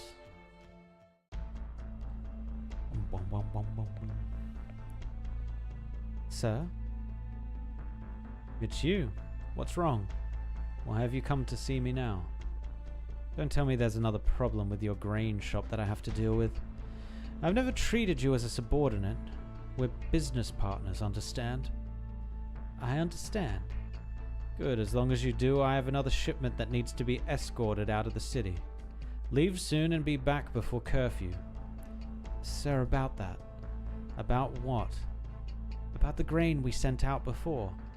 You said it wouldn't affect the city's food supply, and now we're all stuck eating only potatoes. Do you know what it's like in other parts of Tara? They don't even have potatoes. Nasasi agricultural output is already top tier. We're taking urgent measures to help our countrymen, understand? Besides, how much did you earn from just those last 2 carts? Look at it this way, the people of Narsasi aren't starving. At least they've got potatoes to fill their bellies.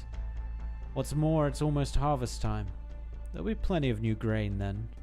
I'm more worried that your tiny shop won't have the throughput to sell it all. Still, I'm not one to force anyone to act against their conscience. If you really feel that bad about it, you can always just transfer your business license to someone else and close your shop.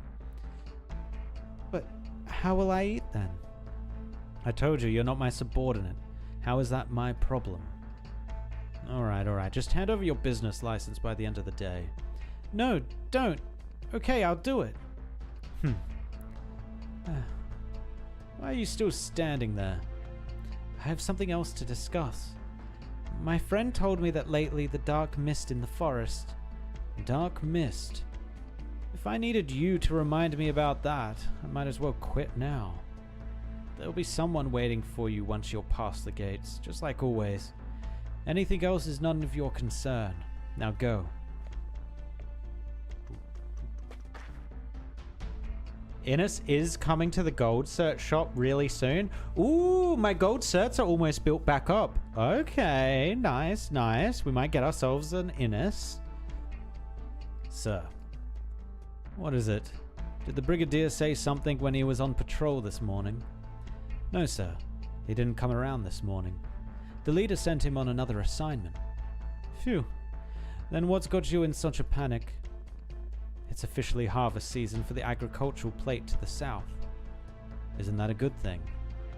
Yes, but all the skilled agricultural workers have left the city. Just follow the handbook. Do exactly as it says. Got it? Yes, sir. And by the way, what's the estimated yield for the entire plate? Report it to me and I'll consolidate the numbers later. We're not exactly familiar with this sort of work either. You're useless. Can't you at least tell me when the crops are ready to harvest? They're definitely ripe, or we wouldn't have harvested them in the first place. Then isn't this just business as usual?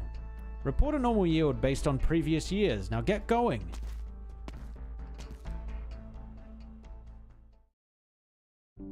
If you use your gold certs on Innis, you won't be able to afford tickets for all the upcoming banners. Because what, you get 10? 10? Do you get 10 from gold? I think, maybe. Hello, I'm Bridget the Nomad. What do you want? I've delivered all my letters in Narsaces, so I'd like to go to the highest point in the city and let the wind carry my message to my brothers and sisters. Then I'll be on my way.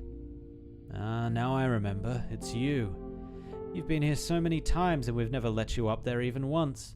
Haven't you learned your lesson yet? Even the Victorians let me up to the top of the Citadel when they were in charge. Do I look like a Victorian to you? No, you're a Terran. Then you should know that, since we're all Terrans, there's no need to indulge those outdated customs of yours anymore. All that nomad and wakeman nonsense, it's all stupid superstition. Now get moving. If you don't, I might just have you arrested. Fine, I'm going. I need to make a fuss. Aw, sad doggo. She can't go to the top of the tower. Well, I've done exactly nothing I set out to do, other than delivering my letters. Oh well, at least I'm out of the city before curfew. Now to just pass through the dark woods and I'll be back on the open plains. I just hope the mist will let me through. But it's never stopped the nomads before, so why am I even worrying about it? The nomad kicks a pile of fallen leaves by the roadside. The rustling sound echoes through the vast, empty forest ahead. To her surprise, the sound doesn't fade away. It echoes back in a repeating loop. Bridget suddenly crouches down, trying to cover the scattered leaves before her, where the sound is coming from. Sorry, shouldn't have kicked you. The sound continues. Uh-oh. It doesn't stop.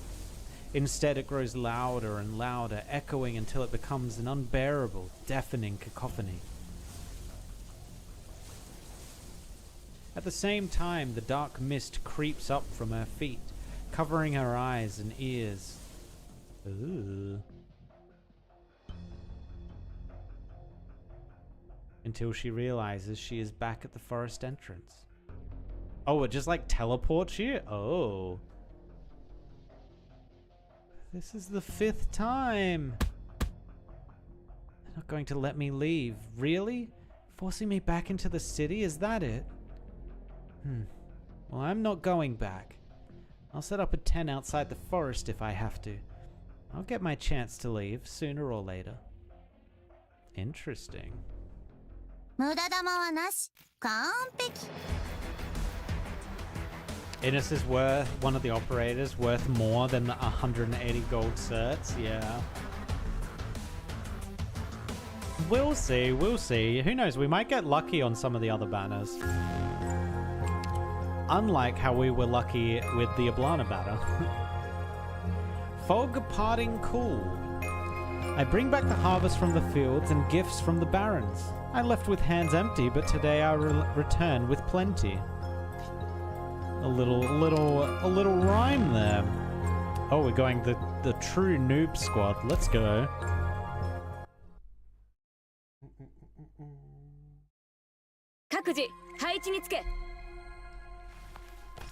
Owie. Owie. Wait, what is the purple? Careful, the enemies here are more troublesome than you might think. No worries, I'm here to help. Wait, what? Huh? They're just little guys now. Guess they're more dangerous when outside our attack range. Oh, that's how that works. So it's not when they get blocked. Oh.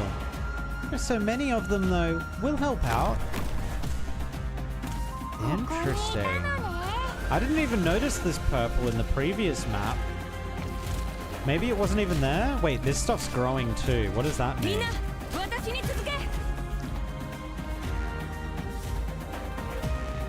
Cannot be attacked and blocks the vision of your units. Oh. And it can grow all the way on these like vine tiles, it looks like. Watch out! Enemies over here too. Leave them to me. And because we can't see them because of this, they can do their ranged attack. Ah. Drat, I don't have a clear view. I can't spot the enemy or attack. Let's see. I can't hit the enemy over there. This outline represents allied units' combined attack range. Good to keep in mind, I guess. Okay.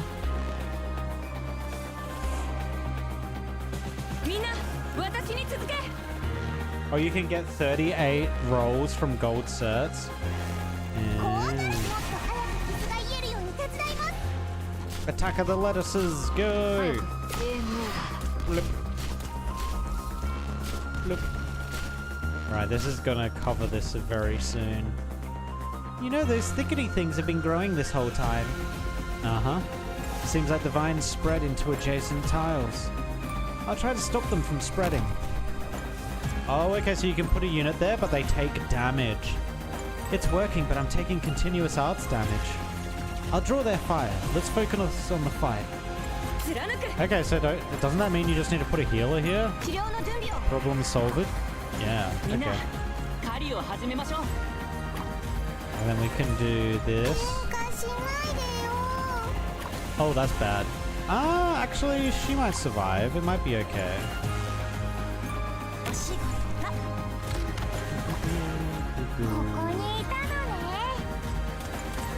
Arguably, we could do this and catch this one even earlier on. Nice. Ah! Okay. One range unit dead. That's okay. We're fine. We're fine. Don't die, don't die, don't die, don't die.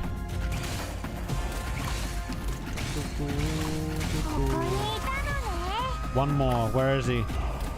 Where is he?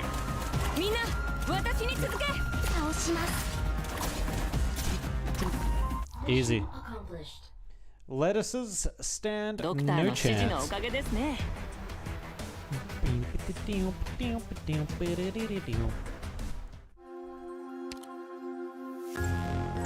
But only farewell. You brim with sincerity, yet ask for nothing more. I wonder if there's a way you can get rid of this stuff. There probably isn't, right?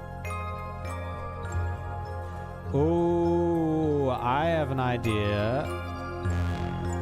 Okay, this one's a little harder to do. I don't even know how they're traversing on this. Maybe this is flying units? Maybe? Alright, I know what to do here, though. We need a lord. We need a lord. Actually, we probably don't even need a lord.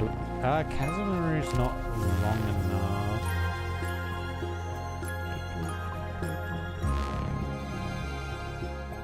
I'm gonna get rid of Surfer.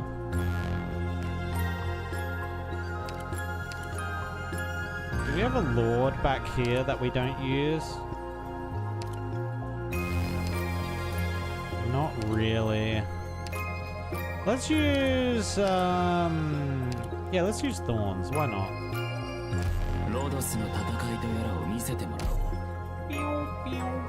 Now we don't have a generator, but I think we're fine. I think we're all good.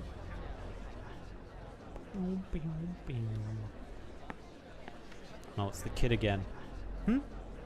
Wow. There are so many people here. Sorry, please make way. I've been to Millington Street already. It was picked clean ages ago. The shops are still open, but the shelves are all empty. Even the shopping bags are gone. Craman said they had stuff left here, so I ran 5 blocks only to find not even a single foul beast feather left. Might as well go back, grab my crossbow and sneak past the guards to hunt in the dark woods. At least I might get some real meat before I starve. What? You've really gone crazy from hunger now. Going into the forest is a death wish. And you're not crazy. Stop talking like you know anything. Who are you to say I don't know anything? The grain store in Langren Street, Emma's place. You know about it. Haven't had a chance to check it out yet. What of it? I went there and had a look. There's no grain left. But from what Emma says, it's all because of those bloody Victorians. The Victorian bastards have been blockading us since forever. This isn't news, so why act like it's a big shock? Because their spies have already infiltrated Narsasi. Come again. When Emma went to visit the AG plate, she saw the charred remains with her own eyes. Dublin is still investigating. Bloody hell. We should have struck back the minute Tara gained independence. You're right about one thing, though. You should go get your crossbow. Not to hunt, but to root out the traitors.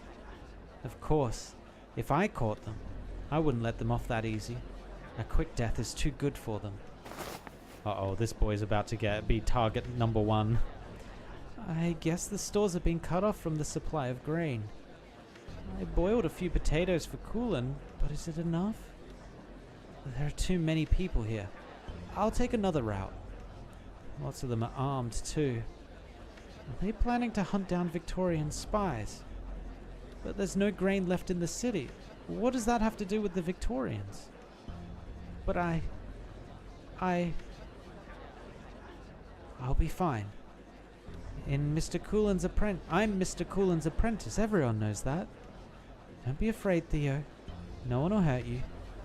Theo crouches down and squeezes through the crowd, making his way to the opposite corner of the street. He nimbly slips through a dark, narrow passage and emerges on the other side of a brick wall. The noise of the crowd gradually fades from his ears. See? No one gave me any trouble.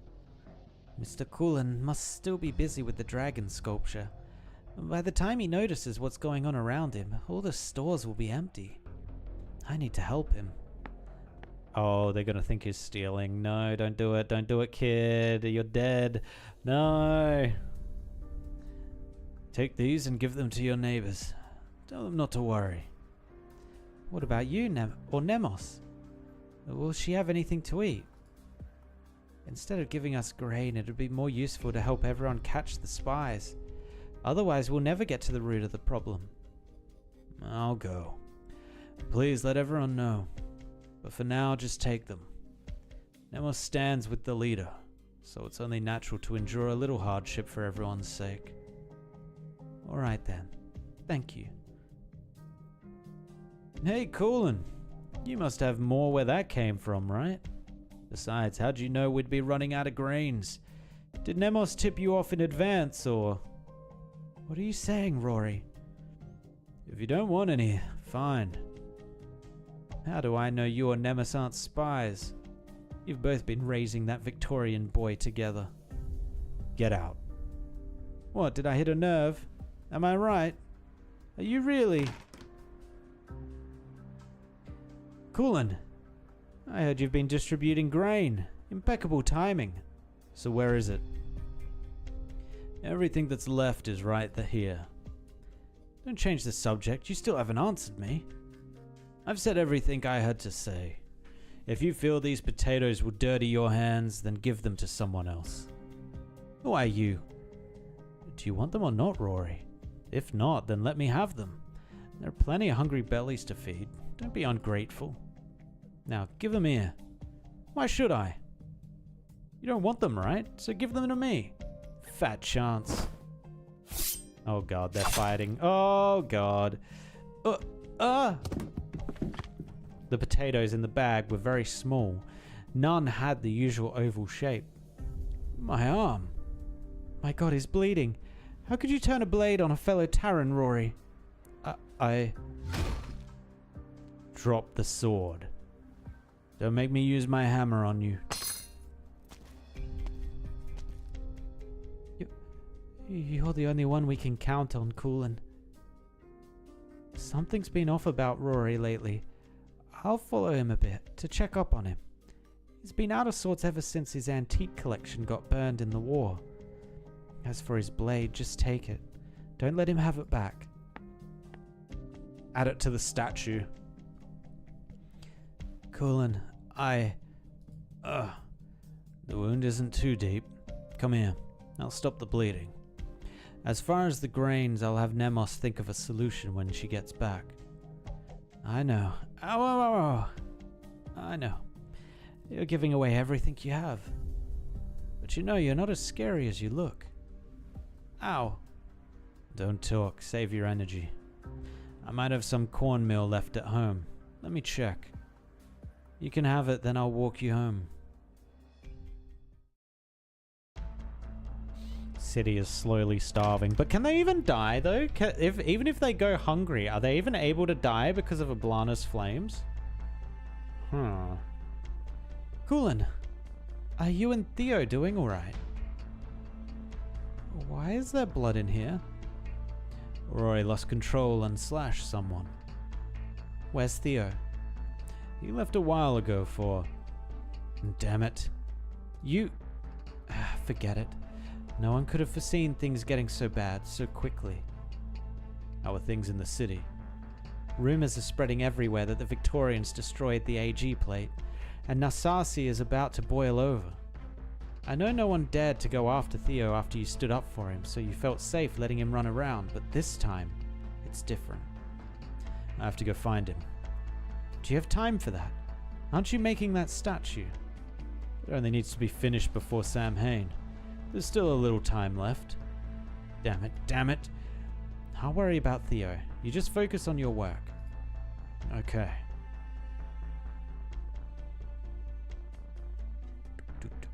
Have you seen Theo? Theo? Where has that boy run off to? Slacking off again, no doubt. Gulan spoils him too much. You really should talk to him about that. Theo! Theo! What trouble has the boy gotten himself into this time? Have you seen Theo? Are you alright? Me? Yeah, I'm fine, just hungry. So, what is it? Did you say something? Just the person I was looking for. Has that boy Theo been up to anything suspicious lately? No. Just keeping himself busy as usual. Well, he'd better. God. Theo! What are you doing here, Wake Woman? Wait, you're, the singer. What brings you here?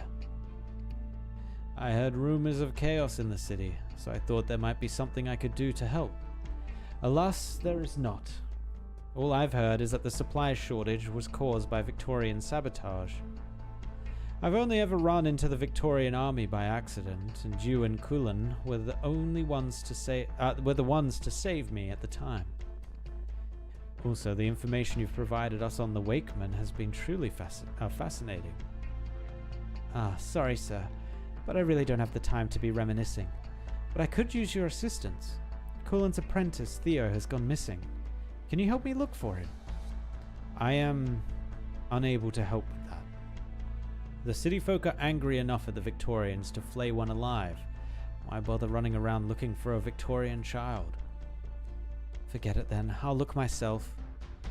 Remember that the celebration will start in just over an hour. Don't you need to deliver the sacred instruments symbolizing the Wakeman's blessings to the venue? Yeah. Sorry, I really must be going now. What do I do now? Nemos? Is that you? I finally found you.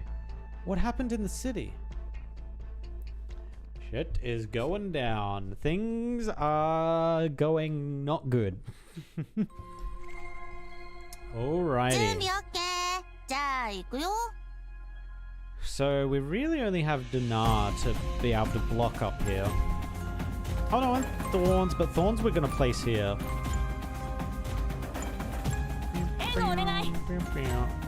Oh, so it's literally their range. Oh. Ew, okay. Understood. Look at this. Beautiful. Beautiful.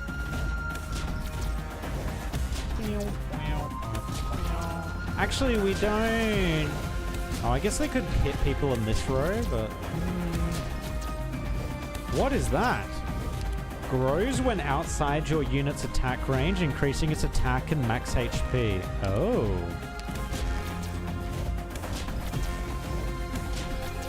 Okay, we are probably going to want to put Thorns here then.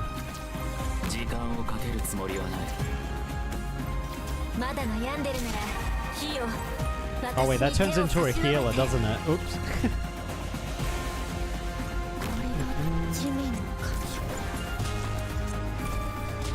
Looks like we are going to need a healer here too. Uh-oh. No, don't do it. Oh, god damn it. Well, one got through. Shoot.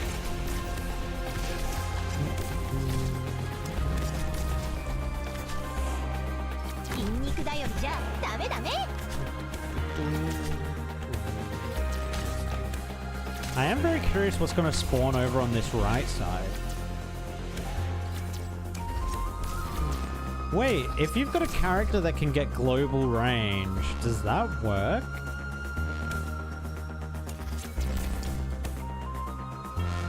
I wonder. I wonder.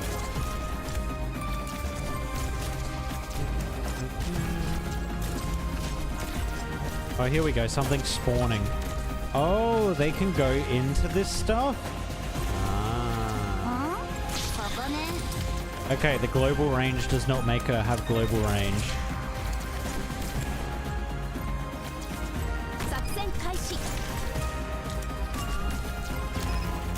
Oh no, this thing's gonna get huge.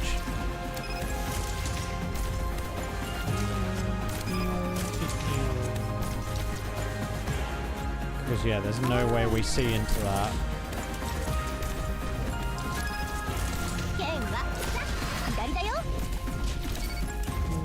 Oh, there we go. Now it's in range.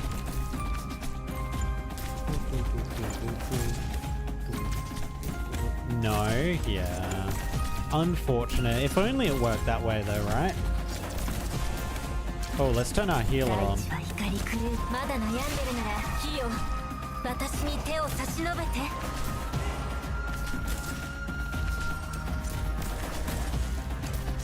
This egg is quite large.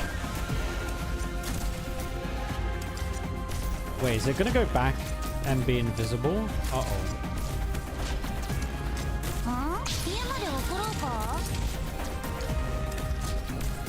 Can she see into here though?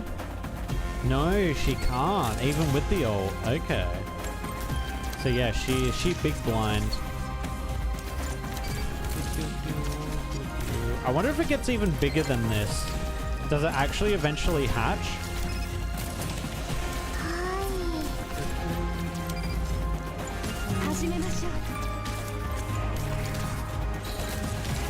I don't think it actually eventually hatches. I think this is as big as it gets.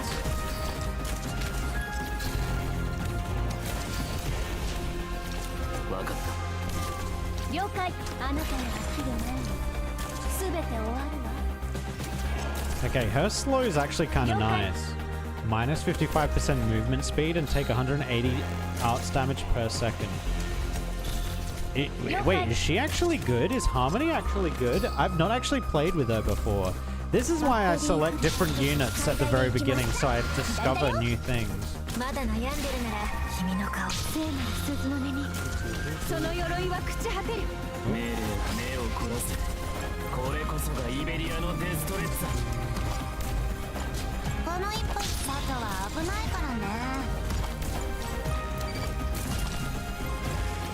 There are 3 operators that can cheat this stage gimmick. Oh my god, she's dead. What? Uh-oh, we actually lose this. Lol.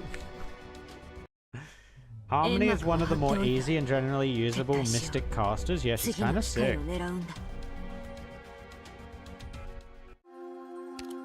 Alright. So what that's telling me is we actually probably needed a healer, but we didn't have a healer. Let's get rid of Kazemaru. She's not really doing anything for us right now. Let's bring in... Actually, yeah, I haven't seen what Hodora does yet. Let's bring him in. Scene's also a little bit scuffed, not gonna lie. Scene is a little... You know what? Let's bring Viviana. Why not?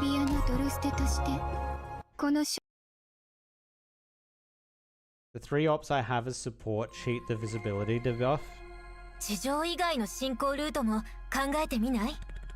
Do they reveal or something? S2 is Hodora's worst skill. Yeah, I went S3. I think I went S3. Yeah, this is his S3, I'm pretty sure. Where is Viviana's module? You can't get it anymore. Her story is not available, so you can't even get it. It is a sad time indeed.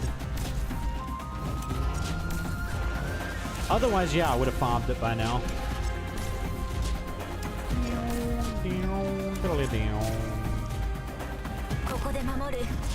Make sure we get this thing in vision.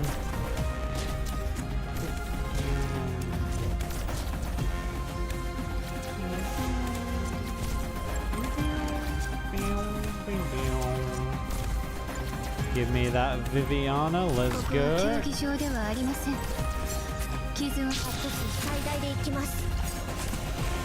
Oh, I needed something over here. Uh-oh. The egg is getting bigger. I repeat, the egg is getting bigger. Uh-oh. I'm sure we're fine, we're fine.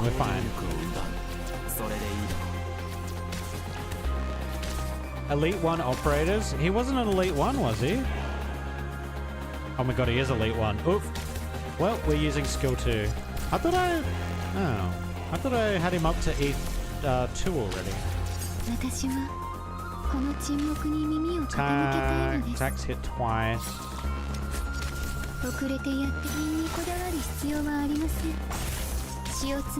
Let's actually put a healer out this time.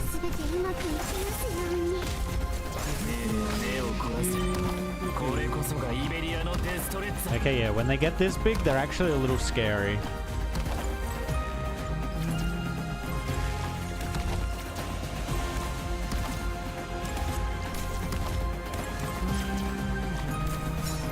So it's only the immediate area around them they can actually hit.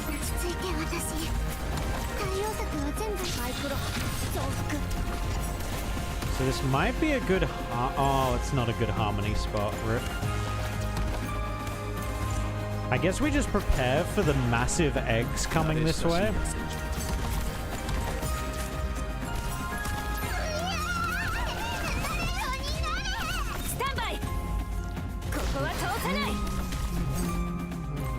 We've only got one more slot. LOL. 煙の中で泣ける。それがお前の遺言になるんだ。私はショックなき夜にとどまりなさい。 Whoa. Actually, she's probably gonna die immediately as well.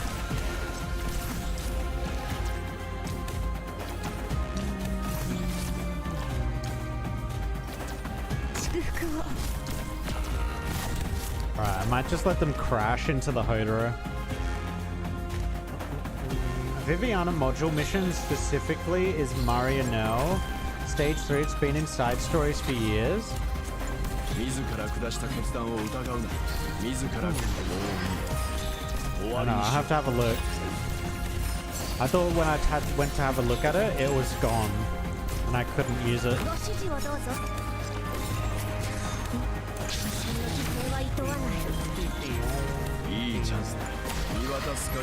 Wait, what does his ability do?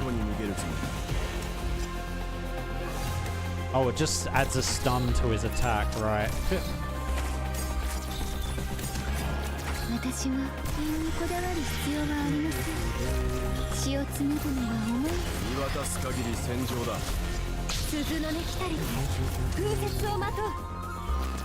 Reduce their defenses. Slow them down. Big damage. Big damage. Believe.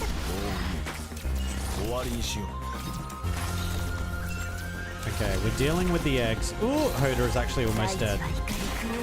Danger, danger, danger, danger. Hoda is dead. I repeat, Hoda is dead. Thorns, hold the line.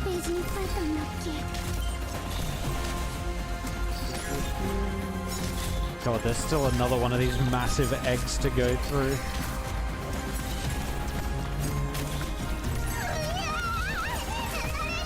I'm getting rid of that healer for more damage.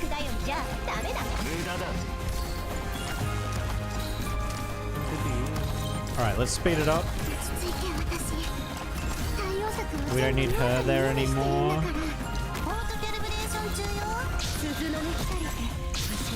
Alright, we got them. We got them. The eggs are kind of scary.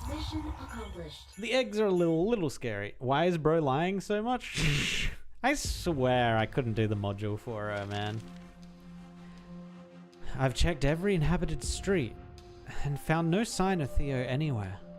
All I saw were the flames of the townsfolk growing even stronger, as if a sudden gale had swept through.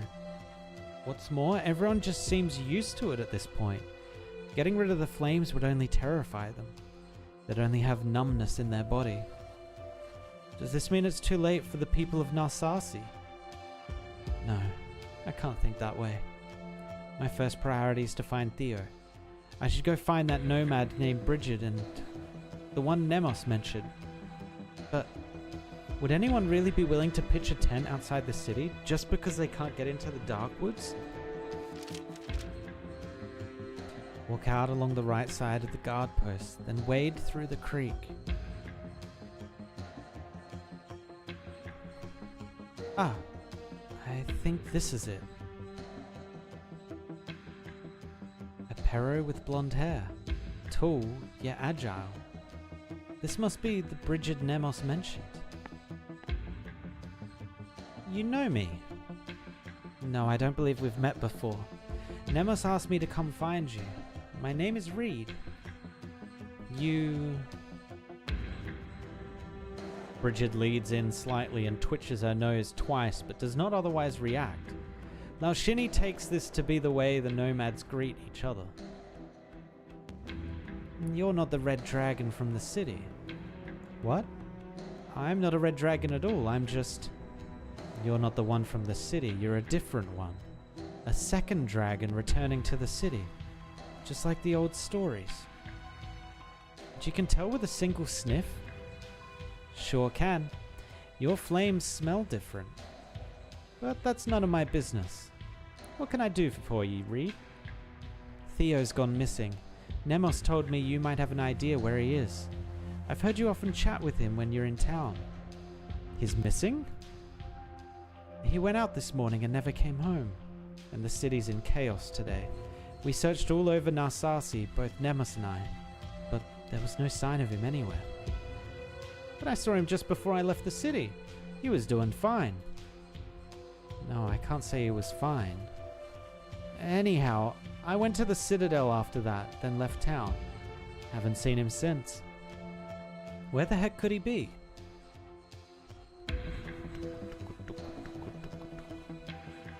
Theo? Theo! Should have knocked him out and carried him back with me when I had the chance. Say something, Theo. This time you're coming with me, you hear? Where are we, Bridget? Well, this plate was dragged out during the war, supposedly to appease some noble or other. But when they brought it back, it was left like this, barely clinging onto Narsasi, and no one's bothered fixing it up. Theo always hides out here when he's feeling wronged. Could he have left the city? I've only seen one person leaving the gates, Emma from Langren Street. Theo sure wasn't with her. What's more, she was taking a cart full of who knows what to the entrance of the forest, all by her lonesome. She met up with someone there, they took the goods, and she came back by herself. And she didn't notice you? The city folk don't see too well, or hear, or smell. Besides, I was pretty far from her. So she delivered a large shipment and returned by herself. Where did all those goods come from? What does this Emma do for a living? Runs a grain shop. I've delivered letters to her before. So a shopkeeper left the city and now keep close at home. Seeing how this is the only lead we have, we should hurry over to Langren Street. He's being cooked into a pie. He's being shoved into the oven right now. Bridget? Reed? Hello. You wouldn't happen to have seen Theo around, would you? Theo? Did Emma send you to find him? That's right. Nope, haven't seen him. Heaven knows where that boy has run off to. I hope he didn't skip town along with the spies that set the AG plate on fire. How can you... Bridget, we need to find him. How about Emma then? Have you seen her anywhere? She closed up shop early today. Actually, I came to see if she might be willing to reopen for me, but I guess I wasted the trip.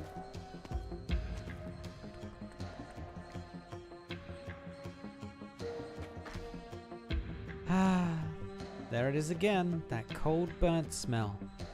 It's been everywhere in Narsasi lately. I can't stand it.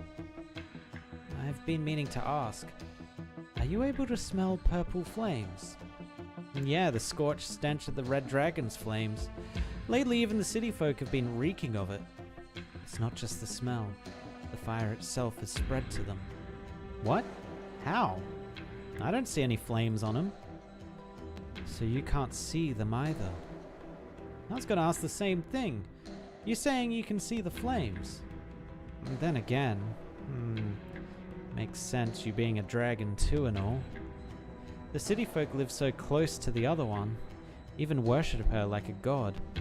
Guess it was only a matter of time before they got burned. Emma, it's me, Bridget. Emma? Is she not in? With that purple flame stench coming out of the keyhole, must be someone in there. So what now? Break in? I don't see any other options. Whoa, so dragonfire can burn through locks too. Let's save that conversation for later. We need to get in there. Wait, is this in there? This is fancy. Here, officer, have a drink. We may not have a proper feast, but there's more than enough booze to go around. Cheers. Oh, if it isn't our resident wake woman. The leader invited you too. I'm here to present the sacred instruments to the Red Dragon on behalf of the Wakemen. Oh, offerings from the Wakemen. Let's see what you've got. A whistle. And what else? Samhain is almost upon us. The Wakemen do not have much left to offer. This is all they could spare. That's it? My sincerest apologies. Aren't you the one swearing to us you'd bring in those ritual doodads to give this celebration the dignity it deserves? I'm sorry, I didn't think it through. Yeah, who cares? It wasn't Nemos's idea anyway. I was against it from the start. What's so auspicious about offerings from people who deal with ghosts and corpses all day? We should be glad they only gave us a whistle. Of course, you'd take her side. She saved your life. But we can't just laugh this off. Tell us, Wake Woman, how do you plan to take responsibility for this? Uh-oh. Quiet. This is not solely her responsibility. If you truly wish to hold the Wakemen accountable for disrespecting the leader, we can visit the matter later. Set aside the matter of the ritual objects for now. The leader sent me ahead to make sure everyone is enjoying themselves. These are difficult times, so we're keeping things simple. There'll be no feast for the ceremony, but feel free to go and relax until she arrives. Not you, Wake Woman. I expect you to provide Her Highness an explanation for your failure. Whoa. Perhaps you could take this chance to curry favor with the other officials. They could put in a good word for you later. I'll pass on that, thank you. Quite the righteous one, I see. Brigadier, sir, these fellows, have they always been like this? Huh. Always? The bureaucrat once exhausted himself managing logistics for the Silver Rock Bluffs front. He went days without sleep until he was so worn out that he nearly collapsed on the Narsasi agricultural plain. The cruel officer is a cold-hearted scoundrel, to be sure, but during the war, the wealthy merchants and nobles hoarding grain near Narsasi would tremble at the mere mention of his name. The torturer I've seen take pleasure in others wailing and screaming, but I've also seen him charge into the enemy ranks like a rabid tusk beast. Now, though, had Her Highness not vetoed it, they'd probably be enjoying a lavish banquet right now, even within the city, with the city as it is.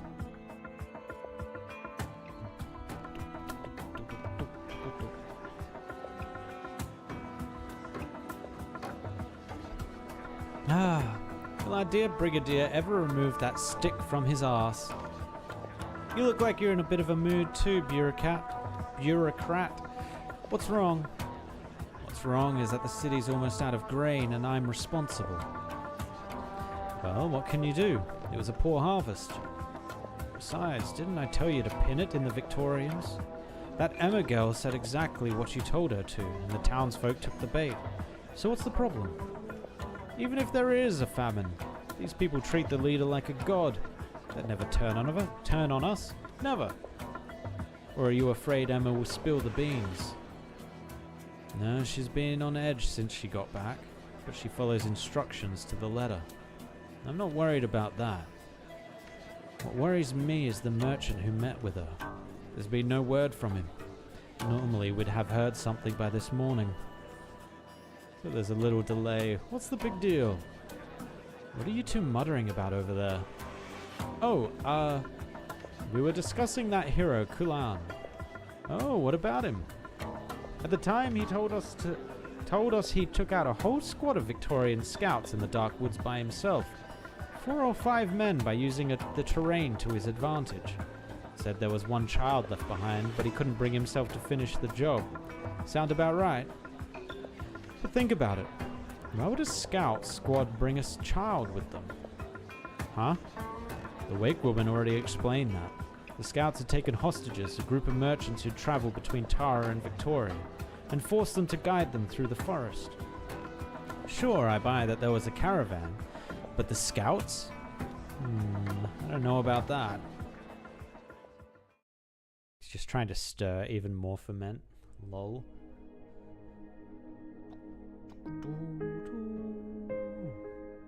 But the scouts? I don't know about that. His throat getting dry, the rider grabs his mug, only to find it devoid of beer. I'll go get you some more. The mysterious woman stands up and heads to the bar. The rider leans back in his chair. As has been his habit for many years, he sets about planning how to make the next part of his story captivating. However, as he thinks it through, a sudden tightness grips his heart. Even if this woman is also a survivor, and even if she knows a thing or two about what happened, he cannot simply lay everything out there like he has been, at least not for this next part. Heavens knows what she would have to say about it.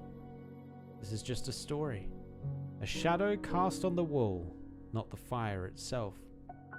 A storyteller must always remember this, or they'll find themselves consumed by the flames. You know what's funny? This is almost reminding me, this whole like shadow cast on the wall, not the fire itself. This is kind of reminding me of the story going on at the moment in Honkai Star Rail, where they're talking about the, what is it? The analogy of the cave, where the people are in a cave looking at the shadows and it's their reality. They don't understand, they don't know any better, so they take it as the reality. I wonder if that's what this is based on as well. I'm not sure. I'm not 100% sure. Here you are, your beer. Thank you kindly. Now, where were we? The Dublineer's ugliness at the celebration banquet. All right. Well then, the true star of the party is about to make her entrance.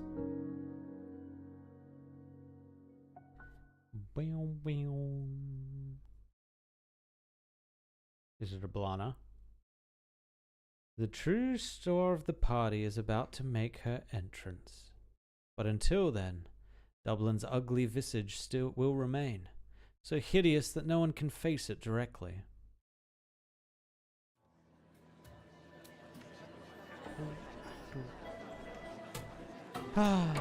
Well, what is it? Is there something crawling on my head? Huh. It may be freezing here in Nasasi, but at least there's still bugs. Don't move, I'll grab it. Wait. The banquet hall suddenly quiets down. Everyone is staring at the bureaucrat's head, where a beetle is perched. A solid gold beetle. One of the decorations fell down. Go on, put it back. The officer removes the gold beetle from the bureaucrat's head and places it in his palm. The bureaucrat lets out a sigh of relief. He's about to place the beetle back in its original spot when it flutters its diamond-encrusted wings, flies a short distance towards the door, and lands in the center of the hall. He takes a few steps forward and the beetle, as if tempting it, crawls a little further ahead. Such enthusiasm, Mr. Bureaucrat. Your Highness, I just wanted to catch this stray beetle for you. Of course. Why would I blame you for that? Oh, all right then. By the way, about the sacred instruments I reported to you about. A trifling matter. What is truly important is that my faithful servants be rewarded for this victory. Eblana picks up the beetle from the ground and flattens her palm. The beetle buzzes as it flies toward the door. Ladies and gentlemen, we are in the very hall where the treasures of the ancient king Gael were once displayed. The furnishings had all been looted by the Victorians as they want to do, but we have finally returned most of them to their rightful places. That beetle you were chasing was awarded personally to a capable official. He was praised for his tireless work in gathering every last grain of the harvest and storing it in the treasury. And now you are worthy of the same. Without you, our army would likely have collapsed from hunger 100 times over. Go chase it down, for it is yours. As long as it is willing to land on you, you will always have the right to collect our grain. Yes, thank you.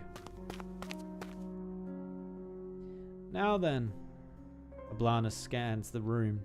Some stare intently at the bureaucrat's back, wondering what rewards they will receive, while others cannot help but glance at the other treasures in the room.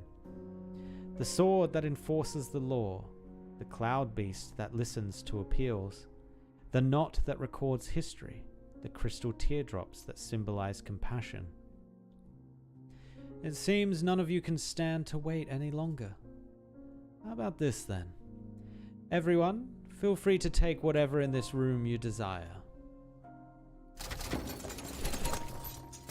In an instant, it is as if all the treasures come to life, moving on their own. The cloud beast statue starts running, the crystals start rolling, the knot begins to twist, and even the ceremonial sword studded with Sargonian jewels breaks free from its stand, hopping comically toward the door. Go, my servants. These are my rewards for your loyalty. It is unclear who takes the first step, but once he does, the tide is unstoppable. The crowd chases after the treasures, surging out of the banquet hall. 完璧な作戦だったね。これで帰った後のご飯もきっと美味しくなるよ。 Is she just rewarding them to keep them in order? What? That's kind of strange, but sure, sure. Suspicion and impulse. Okay. So something is probably going to go here and start growing, like the eggs might end up here.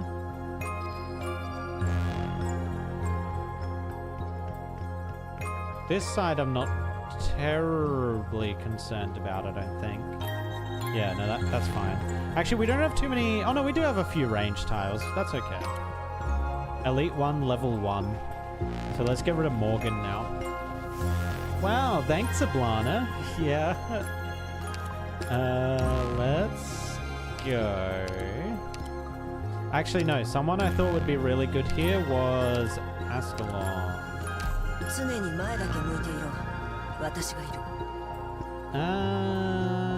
Quercus is fine. Ambriel's a little bit slow on the attack, not gonna lie. We probably don't need this much melee. 1, 2, 3. Actually, we could put Thorns off to the side. Viviana doesn't have the range, though. I'll get rid of Hodora, because I kind of want to use Viviana.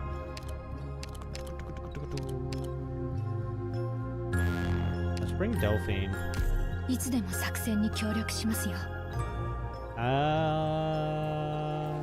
Actually, I'm going to get rid of Crown Slayer, because we are missing someone to generate points for us. After deployment, attack 45% generates 1 DP after each attack. Okay, let's try this out with Cantable's skill 1.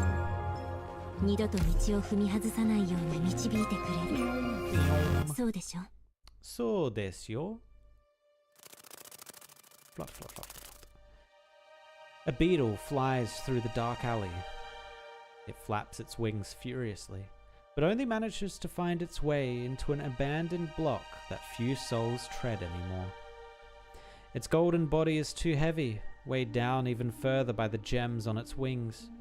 It can only fly a short distance before coming to a rest in a gap between the stone tiles.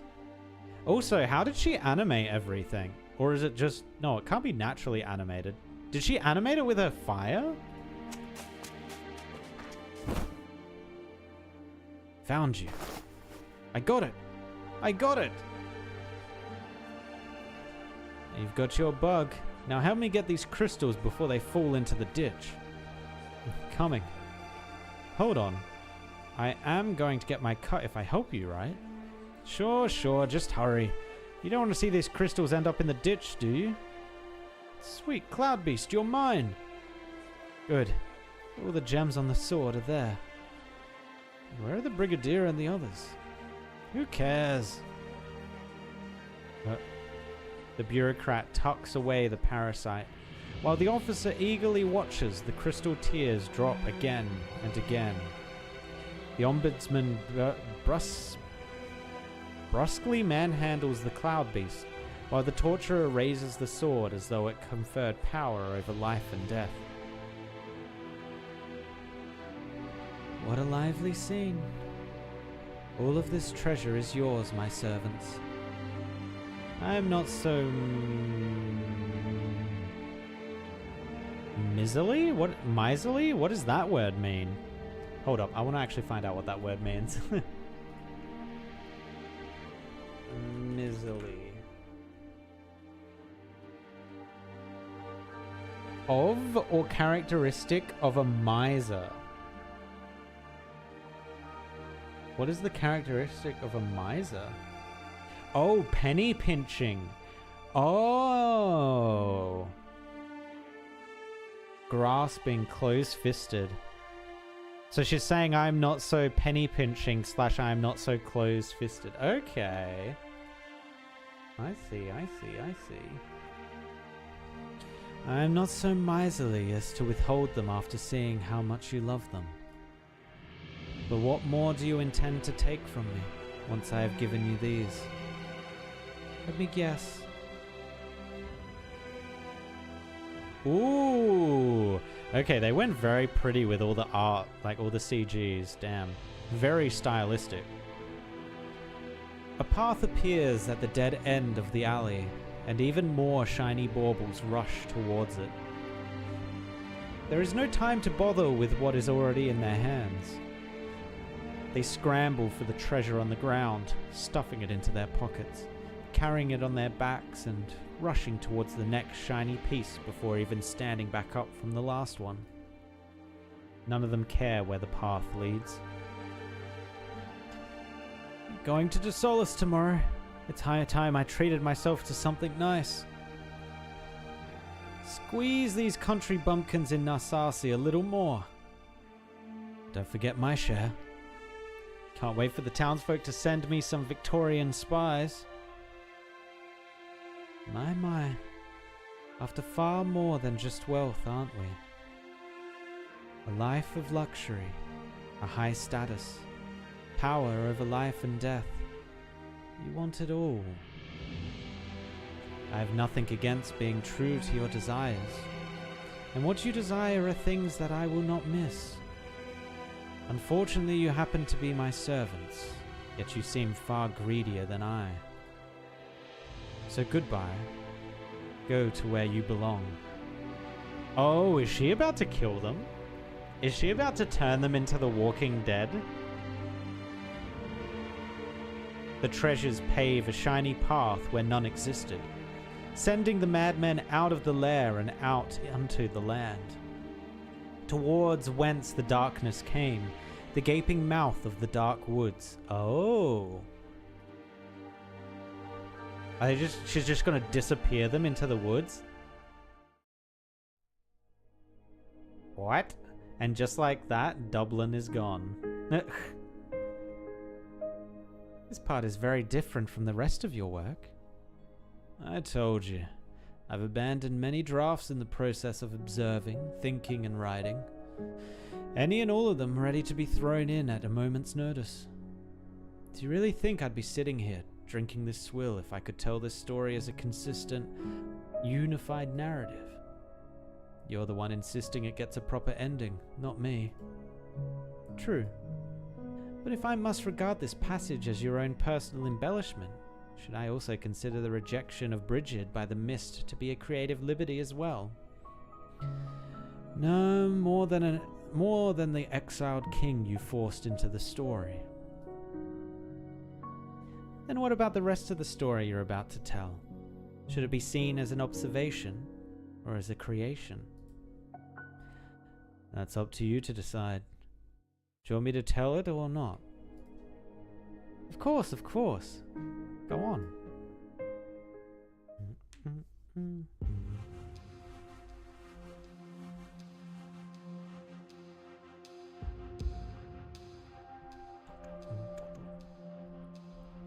So what was wrong with Emma?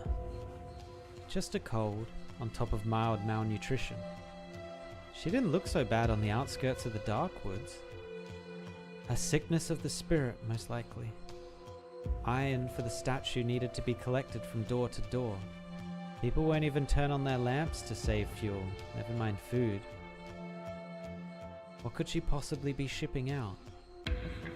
She runs a grain store, maybe, but only a grain store. She couldn't have done this on her own. There must be somebody behind her. We also still need to ask about Theo. There's no time to wait for her to come on her own.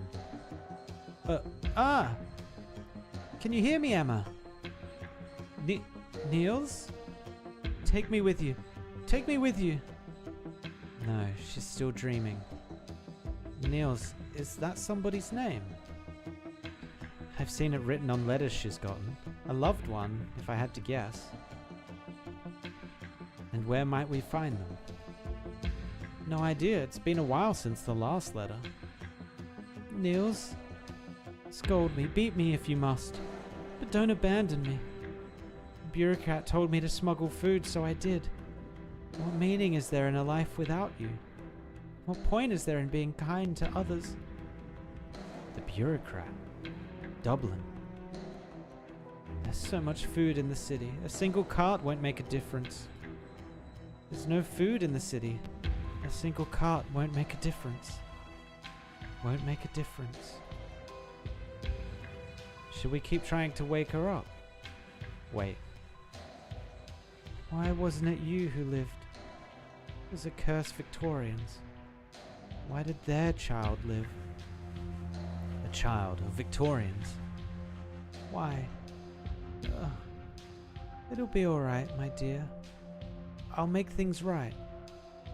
Wait for me, Niels. Wait for me, my love. I can't see you, my love. I can't see you. Why? Why? The Victorians who killed you have been chased out. The last Victorian bastard died before my eyes. Niels. Sweat fills Emma's fevered brow. Tormented by nightmares, she instinctively grabs the sheets beneath her, but it does not stop her from trembling. The other two stand up at the same time. Did she kill the boy? Uh-oh. It's already past curfew. Will we really be able to move freely? Stick with me. If the mist wants to take either of us, let it try. Wait, someone's coming over from the Citadel. Who is it? Looks like Dublin. It's the Brigadier. What's going on? It's like he's a walking ghost. Brigadier! Who's there? Alsheni? Go back, now. Back to... What happened? No. Nothing happened tonight. We have a lead on the food shortage, sir. The owner of this grain store was instructed by the bureaucrat to smuggle food out of Narsasi. We may be able to get it back if we're quick. The bureaucrat? I should have known. But it's too late. Everything's too late. Why? Do you know where the food went? Not the food. Me. Us. Thank you for informing me, but What is going on? Tell me. Nothing happened tonight. I can't imagine what could have turned you, a warrior with no qualms about killing for the greater good, into this. Did you and Dublin found this nation over the corpses of so many, just to starve your own people to death here? No, never. Thank you for informing me. I will deal with it personally. But do not mention the name Dublin ever again. You got your promise. Do not set foot on the streets again tonight, and especially do not break curfew with someone insignificant as you're doing now. This is for your own good. Alsheni opens her mouth to speak, but the Brigadier shows no acknowledgement. He turns around and walks towards the outskirts of the city with heavy, dragging steps. Are we going to do as he says? Hide? No. Nemos needs to know about Theo. Do you know where he lives? It's a wee bit far, practically on the other side of Narsasi. Then that's where we're going.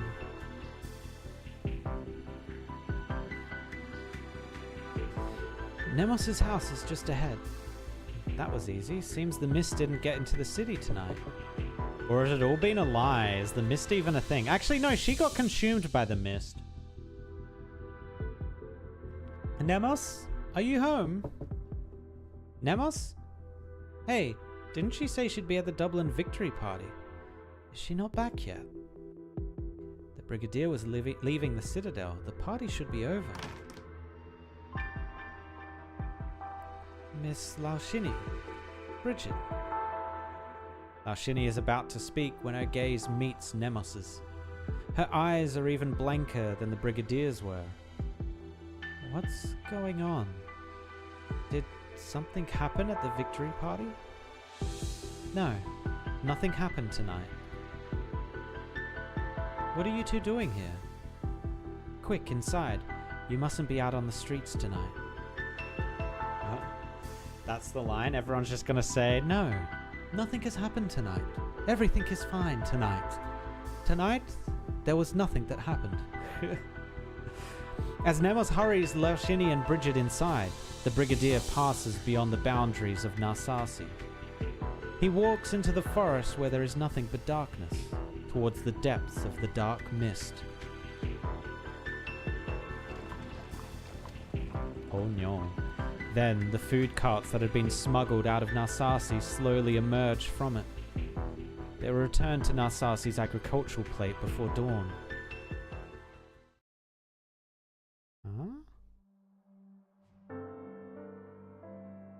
The next day, the city gets the smallest of reprieves from the food shortage. No one notices that the Brigadier never returned from the dark woods.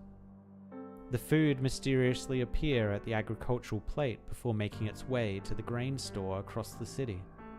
It falls well short of truly solving the problem, but it was far more than just the Brigadier who never came back, though the people of the city do not know it yet.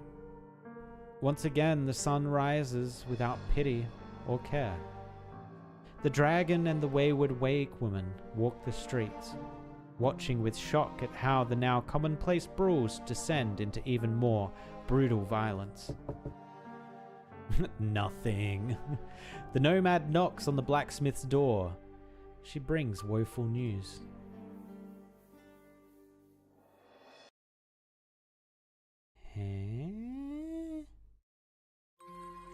I feel like the Brigadier just traded his life for the food, but I'm not sure. It's a hunch.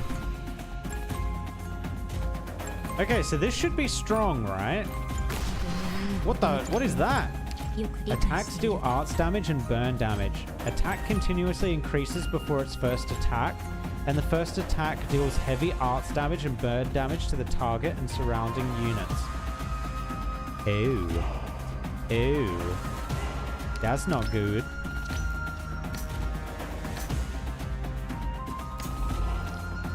I'll put Dinar all the way at the back.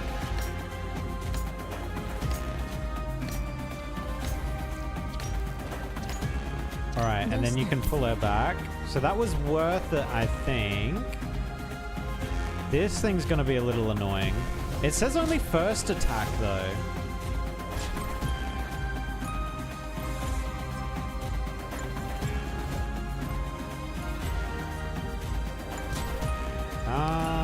Actually, let's do this. So who could we sacrifice to it? I am thinking of just sacrificing Canterbull to this thing.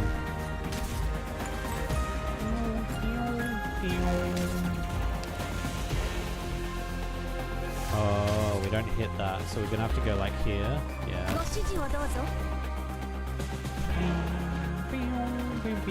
It's only the first one, right? Let's see how much damage this does. Oh, it's not even going to attack. Okay. Point, point, point. Let's put a healer down. Just. Oh, she dead. Oh, I should have backed her out. That was actually kind of bad. Ooh, we just lost all that.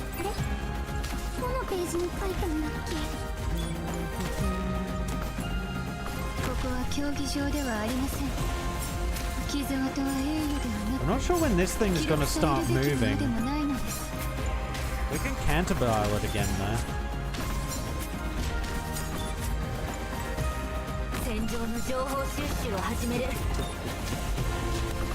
Oh, it's moving. Danger, danger, danger! Quick! Okay, well, that's okay.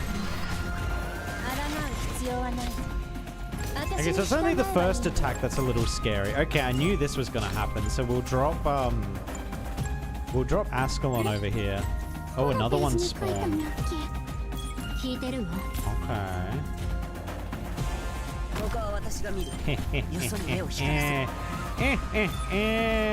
Got him. Got him. Okay, we didn't need the ability, but that's fine. How is this taking damage?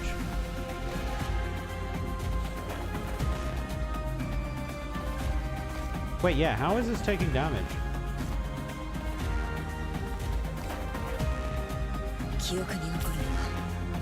Oh, was Ascalon doing that? What?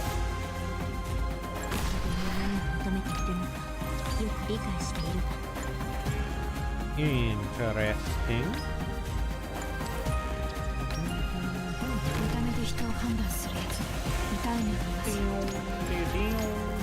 Alright, these will be turned into lettuces.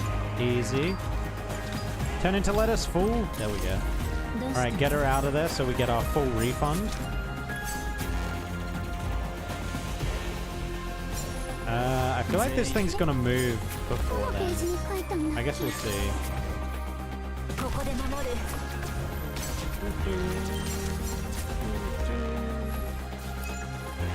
Come on. Start moving. Here we go. So yeah, this thing should die, hopefully. Easy. Easy. We might need an art tank though, an arts tank to be able to survive that if we need it. We'll see. We might not need it. Ouch. The hell's wrong with you, Theo? You have eyes. Use them. Sorry, Mr. Rory. I was just hoping to try my luck over at Lagran Street. See if I could get some potatoes. Get lost. Sorry. Look out! The burden beast's panicking! Out of the way! Uh-oh. Stupid coachman. You nearly ran me over. Get back here! Oh yeah, everyone's just brawling, aren't they? Uh-oh. That dung for brains ran off. Just like that. Mr. Rory, Huh. Look who did get run over. Serves you right. You're not going anywhere now. Let's go see the Dublin folks. Maybe they'll give me potatoes for handing over a traitor. Better stick to the back streets. Can't have someone else taking my spy. The man grabs the boy's collar and drags him into a small, empty alley. The boy groans in anguish. Oh boy. Weird. Did I forget the way? Give me back my potatoes. Go and buy your own. They still have some at the shop. Give them back. They still have potatoes? The man glances towards the voices, then at the broken body of the boy whose arm he is still grabbing. He's dying. Would the Dubliners even give me anything for a dying kid? Could they even get anything out of him? It's your lucky day, traitor. He was just left in the back alleys. Rip. The man shakes off the boy's hand, which had been grabbing his sleeve, and walks off briskly towards the voices. My leg, it hurts. I can't stand. Miss Emma? Who's there? Who's calling my name? I did as you asked. Just leave me alone. Emma. Theo? What happened? I got hit by a carriage, then left behind here. I'm not a Victorian spy, Miss Emma. Please help me. Take me to Mr. Cullen. A Victorian spy? Ah. It's all happening so fast. It hurts so much. I know the Victorians did bad things. Nobody likes me, nobody listens to me, nobody wants to get close to me. But could you at least find Mr. Coolan? It hurts. It's so cold. When I grow up, I'll find the Victorians and take revenge. For Mr. Niels. Takes a deep breath. Maybe I'd have helped you, Theo, if Niels was the only one who died. Miss Emma? You know that Niels died in the war, but even more people died without ever seeing the battlefield. You Victorians blocked off the supply routes. You still are. So many people starved, including me, including the child Niels left behind, the child inside me. He starved to death because of you Victorians. Find someone else to get Coolan for you. They're all good people, unlike me. Very good people. Damn. Damn. That's some spite right there. Emma. How could you do that to him, Emma? What could have changed you so much? I'm not defending her, Coolan. But she wasn't the only one there that day. Dude, she is so bright. Like, every time she's on screen, just the blonde is just like, poof. No, she wasn't. Sorry, shouldn't have said that. No, you're absolutely right. You wanted to take Theo with you, didn't you? What did you see? He was being bullied. And I'm not talking squabbles between kids. By adults.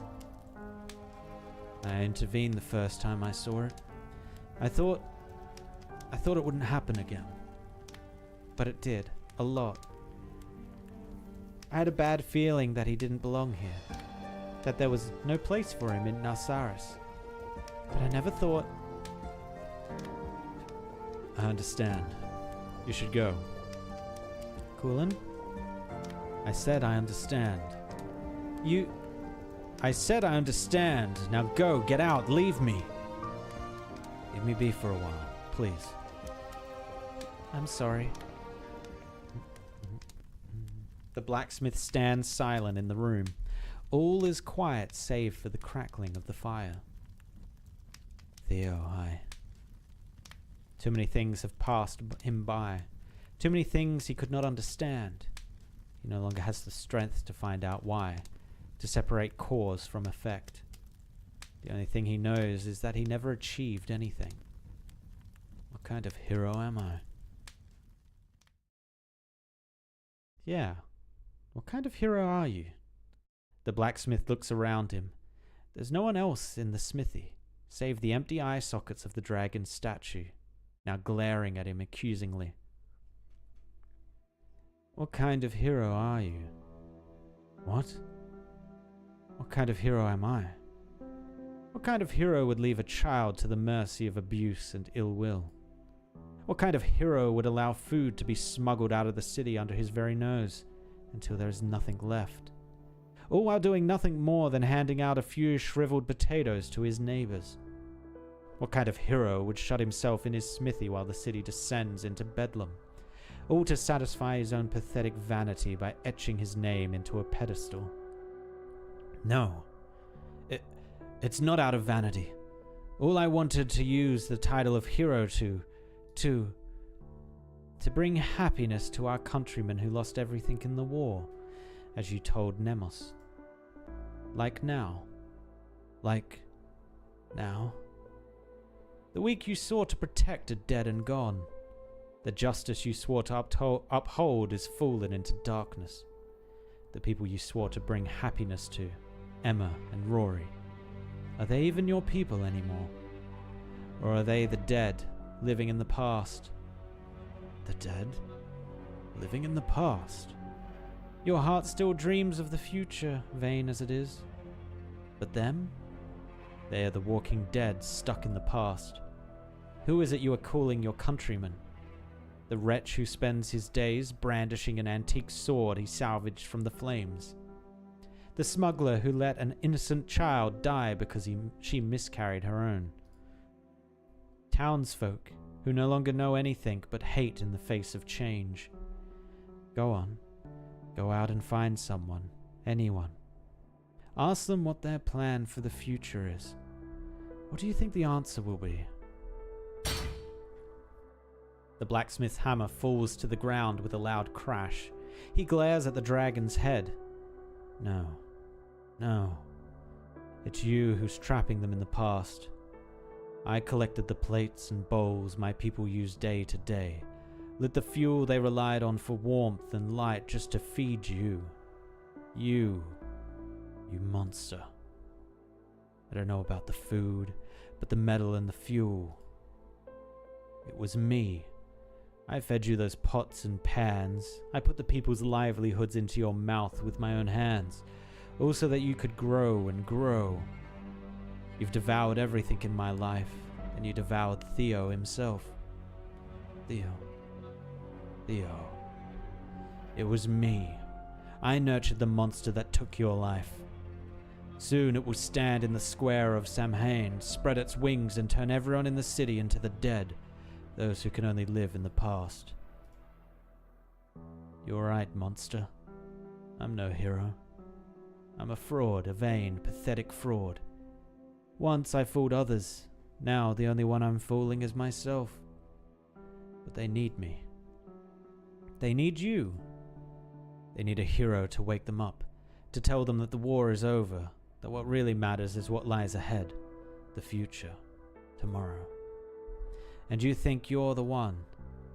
I'm the one. The blacksmith walks away from the forge with resolute steps. He takes the thickest metal chain he can find and walks back to the dragon, its empty eyes still fixated upon him. Come with me. Where to? To the square. It's not Samhain yet.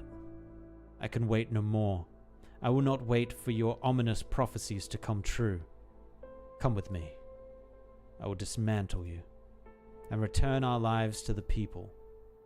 The dragon does not move.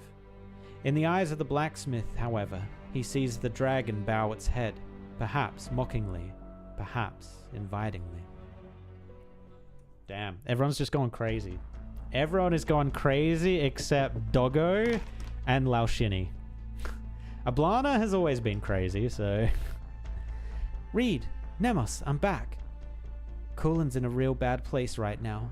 You should go see him. How about on your end? What's going on in the city? People are still looking for spies. Victorian spies. Are they off their rockers?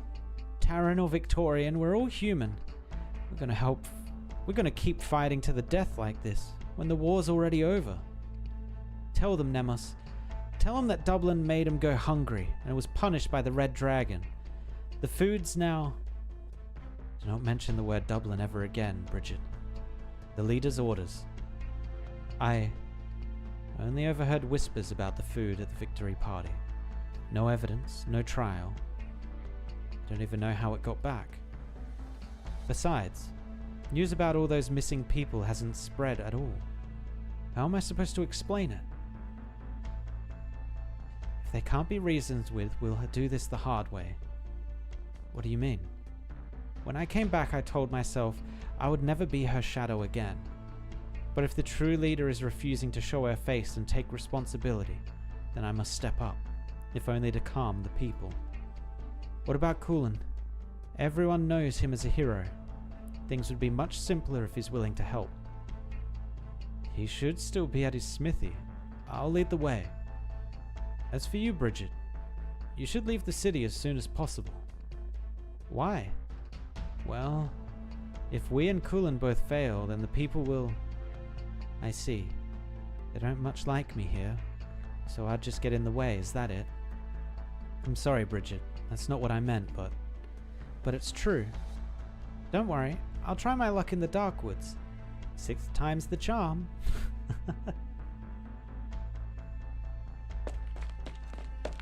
Cullen! Cullen! Is he not in? What the? They are both rendered speechless, The door of the smithy. No, the entire front wall of the smithy is gone.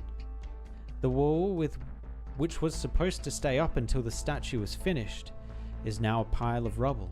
Visible through it is a long trail leading to the square, along with drag marks so broad they span almost the entire breadth of the road. 完璧な作戦だったね。 Boom. これで帰 Darkwoods った後のご Gardener 飯 medal? も I'll take きっと that. 美味しくなるよ。 Okay, so Eblana, it sounds like Eblana figured out that the Dublin members were screwing her over and screwing the city over. And she was just done with it. So she was like, fine, go die, essentially. Interesting. I wonder how she figured it out. I guess she just realized it with how greedy they all were. She was like, oh no, these mofos were just stealing everything. That old dance. You satisfy yourself with remorse and yearning, yet ask for nothing more.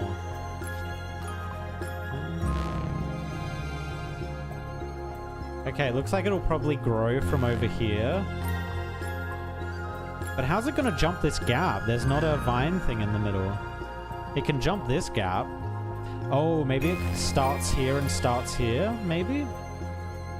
We can't block this gap though, that's an unplaceable tile. She took out the trash? Yeah, 100%.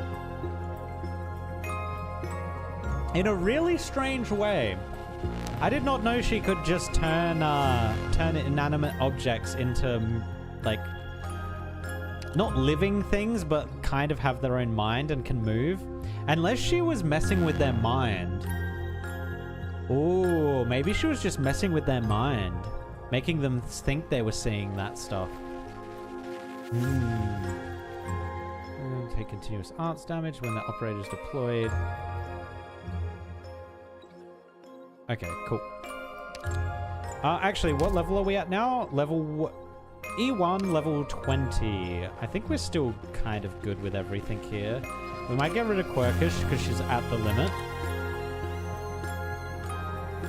Let's bring...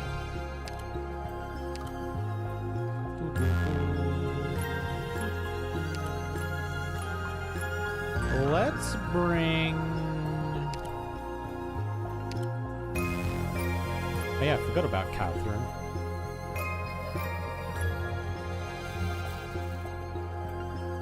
Okay, there's no one actually kind of crazy I want to bring down there.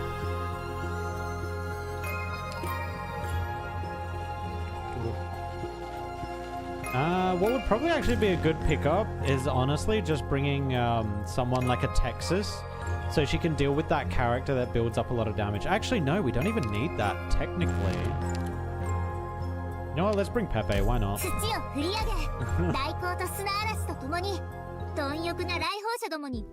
This entire event is some creative writing between the drunk guy in the intro and some mysterious woman. Yeah, I'm guessing the mysterious woman is gonna be what? I was gonna say it's gonna be Loshini or it's gonna be Eblana, but now that I'm thinking about it, maybe it won't be. Maybe it'll be the doggo. I could see it being the doggo. Hundreds, thousands of years ago, the Terran's ancestors did the same as their descendants do now, lighting bonfire after bonfire in the barrens between autumn and winter. They would sleep beside the red dragon, their red-hot dreams buffeted by sand and wind until raw, but even so it was enough to keep everyone warm. They would wake up to a still burning bonfire because the red dragon does not sleep. With a moment's rest, the dread dragon could find respite from fatigue and pain by breathing in the dreams of homeland, liquor, and freedom rising slowly from the flames and into the sky. Today, Samhain approaches. The people fuel the flames with wood torn from nearby ruins and have entirely forgotten the ancient leisure time that seemed to last forever.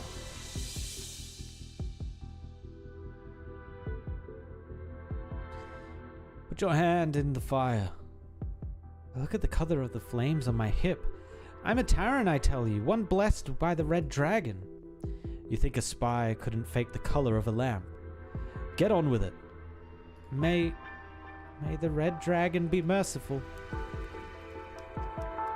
Oh, it doesn't even hurt too bad. Really? Look, you can barely make out the burn marks on my hand.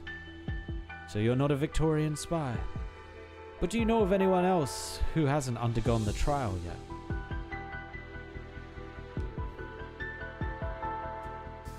You didn't read any of this story, but spent all the Originium lamps on XP? EXP? What? What do you mean EXP? Oh, you mean the... Yeah, I think I know what you mean. The leveling up material. You. Yes, you. Have you burned your hand over there yet? Say something, will you? Enough fiddling with that broken knot of yours. Come with me. I'll take you there. Just put down the knot. You hit me. My knot. You dared. Fine, keep your bloody knot. Just come with me to see if you're not a Victorian spy.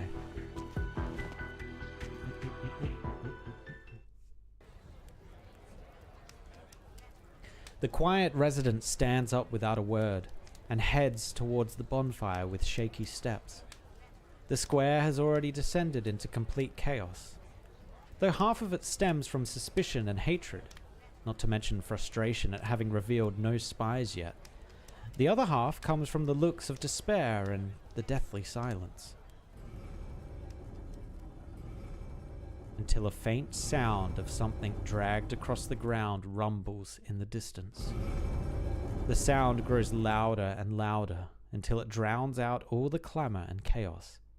Everyone hears the sound of something massive slowly being dragged closer to them. Oh, damn. They went with a skeletal dragon? In a flash, every other sound fades, leaving only the shaking of steel and gears in its wake. Hidden in the humid mist is the gigantic silhouette of an ice-cold statue. Forged by a hero and still considered incomplete by the townsfolk, the statue of the Red Dragon's ancestor is presented to Tara. It arrives in the raging light of the dying sun, yet even so nearly manages to shroud the sky. The dragon statue came to life? No, that's Coolin. Coolin, are you here to help us find the Victorians too? He has to prove he isn't one first. Over here, Coolin. Listen, the fire won't hurt you as long as you're not Victorian. Are you deaf? Get over here already. Hold on, he dragged this giant statue all on his own? They finally noticed the iron chains wrapped around his arms, 1, 2, 3 times round, and that the statue's weight was resting on those wide yet mortal shoulders. The hero does not respond to his name and continues forward. The statue grinds down on him till it draws blood. His flesh is nearly rent asunder. His bones cry out in sorrow, and yet he presses on. The young hero walks ahead of the statue, unafraid of the disparity between his small stature and the gigantic structure. He takes one step, then another, each heavy and certain towards an open space in the crowd.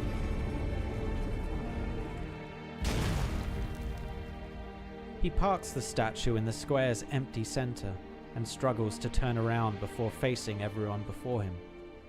The steel skeleton bears an icy elegance, wings frozen in motion, craving for flight, in place as if it were meant to be there since the beginning. Stop, my brothers and sisters, before we kill any more of our own. For a moment, no one dares to respond. Hate and doubt both remain, as well as the pain that keeps everyone from advancing towards him like an army of walking corpses. The man before them is a hero. He protected Narsasi. He dragged both blessing and curse all the way here, and the statue behind him laces his every word with an awe-inspiring weight. Kill our own? Who? You are burning hands with fire now. But what if your spy isn't found?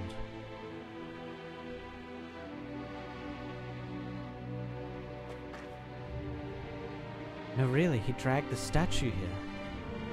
What should we do? Should we interrupt him? Did our food not return to us? Is the war not over? Say there really was a spy. Why must the entire city gather here? Why must we hurt each other just to find one lowly spy? Let him finish. I'll say it again. The war is over. When it had just ended, my thoughts were simple. I'd wait for a smith better than myself to arrive, then learn a thing or two from them so I could repair what I had made myself. But no smiths came, and I learned no skills. I even took what you lot needed to live and forged it into the statue. That was wrong of me. Narsasi is short of everything. Even an empty bowl is better put to catching rainwater than being cast into a shiny statue that does nothing but grow. And the food. I was so worried yesterday, so afraid that famine would put us past the point of no return. Maybe it was the Red Dragon's mercy, or maybe one of the AG plates had a good harvest. But the fact is, our food is back. And as long as we're alive, we can make it through this. Am I wrong? But Theo is no longer alive. You still feeling pity for that Victorian bastard? Yes, I am. When I heard of his death, I began to hate everyone in this city, myself included.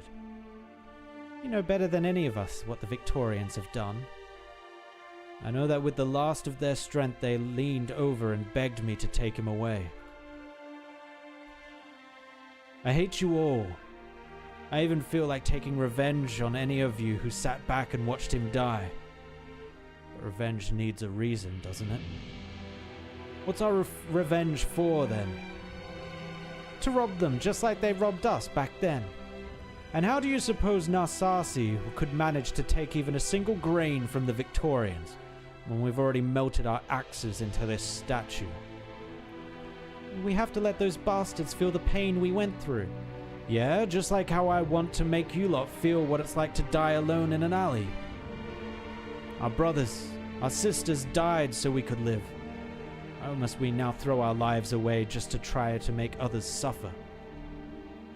Do you want us to love them then? To love those who stole our crops, killed our kin? No, of course not. No one needs to love their enemy. All I want is for you to love the living, to love yourselves. But I don't even need you to do that. I just have one question for you all. Tomorrow, once Samhain is over, once the shadow of war finally leaves us, what will you do? I wanted to finish this statue and carve my name on it, but now I want to find a better smith to teach me to fix up a prosthetic leg. I don't know what's up with the fancy speech all of a sudden, Kulan. But I don't care what happens tomorrow, or about the war. I just want the Victorians dead. So if you're speaking for them, I want you dead too. Fine. Kulan swings the sledgehammer he used to forge the statue towards the dragon's head. However, he exhausts himself both in making and moving it. So with a moment's hesitation, the hammer does not come crashing down. The crowd even assumes it to be some sort of ritual, and for a moment does not react to his plan. Only when they realize Kulan intends to destroy the statue do even the most dreary of the living dead collectively howl and dash in his direction, surrounding him. Don't be foolish, Kulan. Nemesis' cry is drowned out by the crowd's yells, but Kulan's voice remains clear for all to hear. Alshini thinks of rushing over to him, but the angry crowd blocks her path. She bites her lip and tries to open a path through the sea of people with both her flames and voice, shouting to attract their attention. Unfortunately, the act is as if they have already lost their senses. Maybe they truly have. Who can say? I'm going to destroy this statue in order to return the lives it took from you. Destroy it?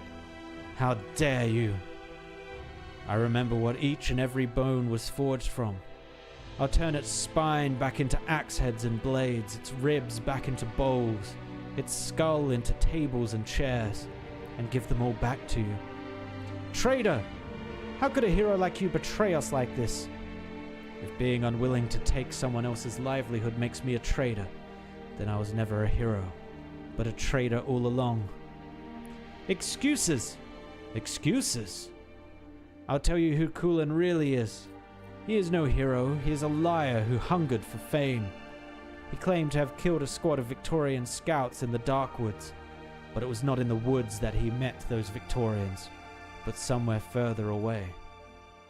They weren't even scouts, just a band of poor traders already trampled over by some army or other. He wanted to save them, but in the end could only save one boy, a Victorian child. He didn't know what to do. Be it out of desperation or vanity, he decided to cut their heads off and tell his people they were scouts. That way he'd become a hero, the most prestigious person in town. He thought he could use that status for good. Raising the boy would become an act of mercy by the benevolent hero. You lied to us! Even this poor liar knew that he was still a blacksmith and thought he should learn his trade after the war. But you lot, what about you? You're not Kulan. You're a fake pretending to be him. Oh. Yeah, you're not Kulan. He's our hero, the man of steel who even a whole Victorian squad couldn't handle. Who the bloody hell are you? Huh. After dragging the statue all the way here from my workshop. How much longer do you expect me to live? Fresh blood gushes from Kulan's mouth and nose, as if he has just uttered his last words. He bears an almost kind and expectant gaze as he looks at his compatriots surrounding him, hoping their faces will reveal an expression other than hate. But he feels as if his eyes meet only a sea of purple flames. The faces behind the fire are difficult to discern, as if they are restless dead he met in those ruins outside long, long ago. He looks into the distance. In a corner at the edge of the square, he sees a tiny figure. He did not have time to look for Theo's corpse, but now it stares at him blankly, purple flames clearly visible around it. Theo, you too. This was all for naught.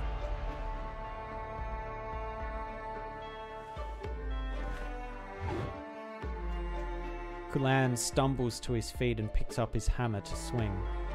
The crowd stares at him with dread, fearing that the hammer will fall on their heads, but they do not back down. Kulan uses the last of his strength, and with the utmost ferocity he strikes the dragon's head, as if sounding a death knell.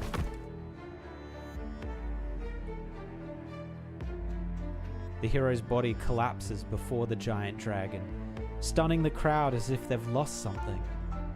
Nalshini's voice finally spreads as her fire burns like a sunset set aflame, but she fails to attract any attention.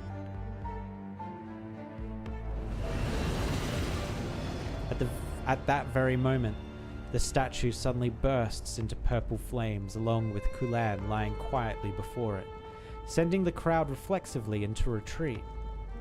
Within the fire, Kulan begins to pick himself up, while the giant statue extends its wings as if to fly away. When Kulan gets fully to his feet, the dragon statue flaps its huge wings, lifts off and lands on the empty pedestal in the center of the square prepared just for it.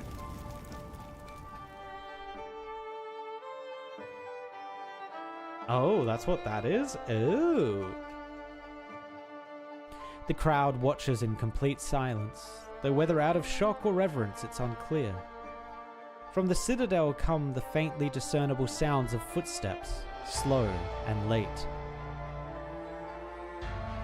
Truly a shame that I missed the only hero left in this city. Well then, people of Nasi, your hero has sacrificed his life for his statue. Nightfall approaches, so if you still follow the Red Dragon's will, then you will obey curfew and head home.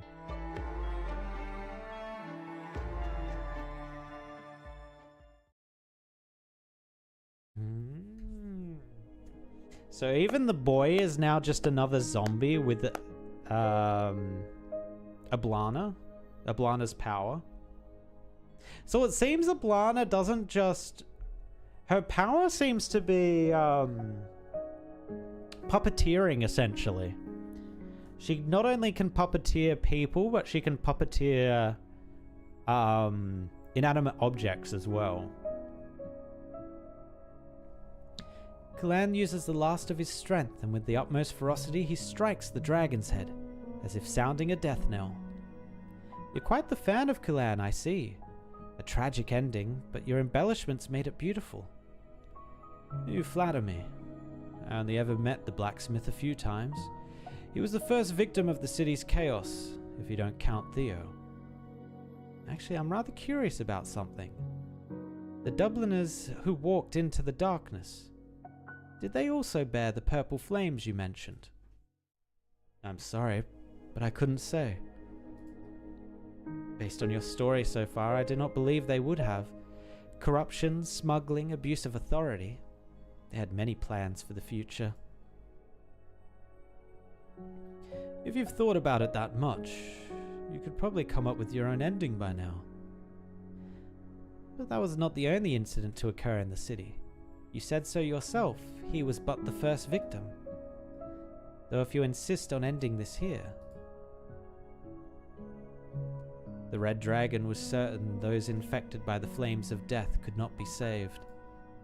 And so, she declared to her people that the land would become Death's domain, and they would become her followers, accompanying her on a journey towards death. The corpse-like masses no longer had the strength to either consent or refuse. That night, flames rose high into the sky, illuminating the fields, and since then, no one has ever seen the Red Dragon or her followers again.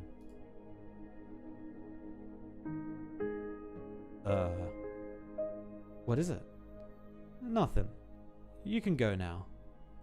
There is obviously something. Since then, no one's ever seen the Red Dragon. Really? The author glances towards the tavern wall, covered in newspapers no one has touched.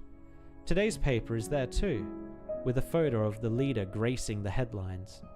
It declares she is currently in Oak Grove for some ceremony or other.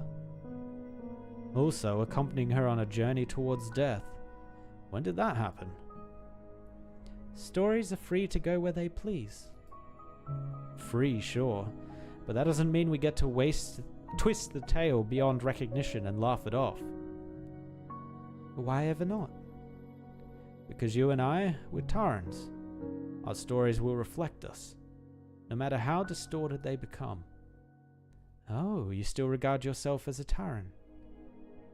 I've been a Taran since the very first time I read a line penned by Seamus Williams. Oh, this guy was mentioned like way back when in the Victoria arc. Why else would I have abandoned the warm armchairs of Castshire County's literature salon and ran all the way to Tara and become a... You still regard yourself as a Taran? An extremely ominous thought flashes through the rider's mind, but he immediately rejects it. He looks at the newspapers again. The papers report only facts, even if they are edited. I'll just go ahead and ask. Who sent you? I'm here under no one's orders. As you put it, I'm simply an interested reader who wishes to help you piece together the truth. Can you prove it? Now there's a conundrum. It'd be simple enough to prove someone did send me, but the opposite. How do I prove someone's non-existence? The author takes another gulp of beer, desperately gripping his head. He knows it's too late to run, but he can still turn things around. He just has to be clever about it. I mulled it over, and you're right, it's just a story. I suppose I was a tad nervous. Apologies. You do have quite a few unfinished tales as well. Perhaps we can join them together and find an ending true to both Narsasi, as it was, and the Tara in your heart. So if you're ready, then for the next story, how about we talk about the dance in the mirror? The dance in the mirror? What? One more time, this is a story in universe? Yeah, but the story, Eblana is controlling people. Nothing can disguise Reed. Entire city fuming over one kid. Yeah, it really is, right?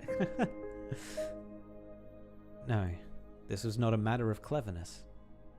As long as he is prudent and lets the shadow of the story cast by firelight rise and warp, we'll definitely be fine. That old dance.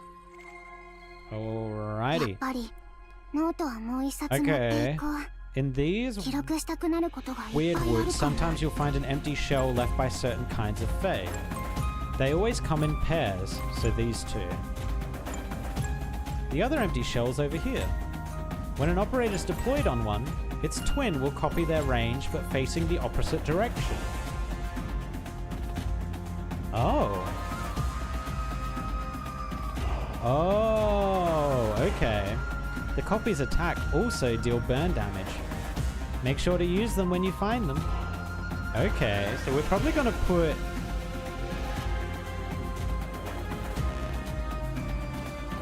We're probably actually going to put Glaucus there, to be honest.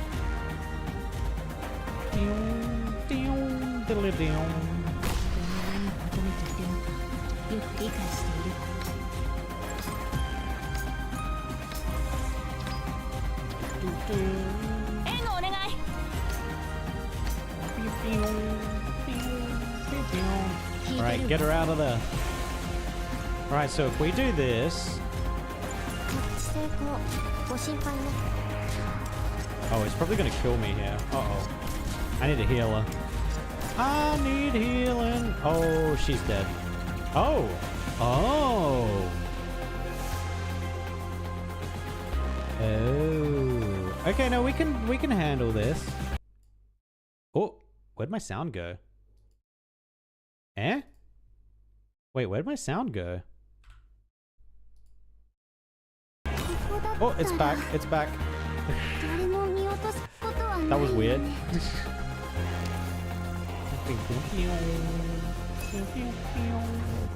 Alright, we should survive here, and this is stopping this.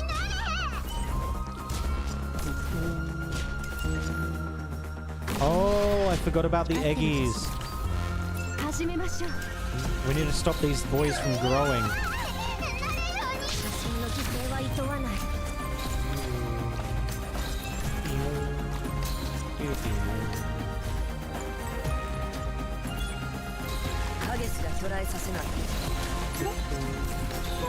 Okay, the healing seems to be enough, which is good. Oh, they're dying from the roots. Ooh, okay, maybe we might actually be in trouble. Okay, so yeah, then that dies. So the better way of doing this is just doing this, I think. Can they? So if this dies, does Harmony die?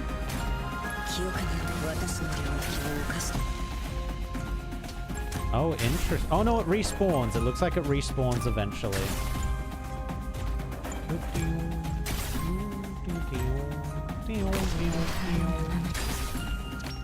Okay, this thing's growing a fair bit.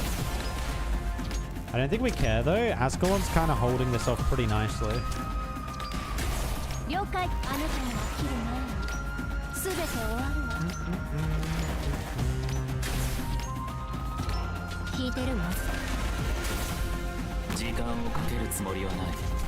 Very nice, very nice.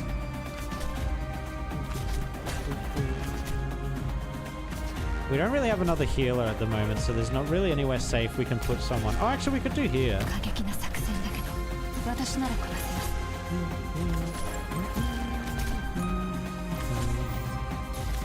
Oh, that's the last one. Nice. That was way easier, man. Where were the charge-up boys there?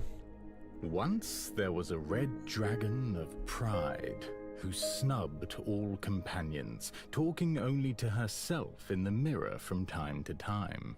Eblana. Once at Samhain, she was to host a grand banquet, and her mirrored self was to help. But the two could not appear together before the guests, or the reflection would perish. The reflection had no choice but to obey the dragon's will. She went and fetched the wakeman for the banquet. The wakeman rejected their invitation and told the reflection to desert. Still, the reflection returned to the lair on her own, only to find the banquet had already begun. The reflection hurried to hide in darkness beyond the bonfire. As the banquet went on, the guests somehow began to vanish, one by one. And the red dragon found and dragged her mirrored self out of the darkness, forcing the reflection to dance with her. The two kept dancing, so relentlessly that the reflection could not feel her toes. She asked for a little rest, but the red dragon was never satisfied.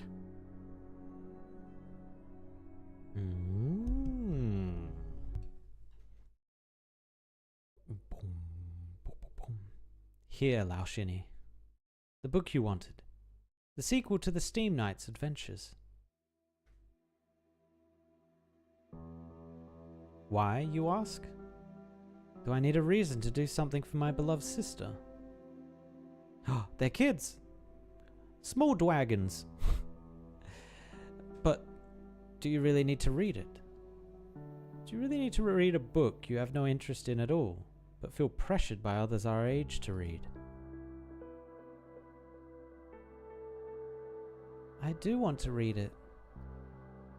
Didn't you tell Father you didn't want anyone asking you why a Victorian wouldn't enjoy stories about the Steam Knights? This book...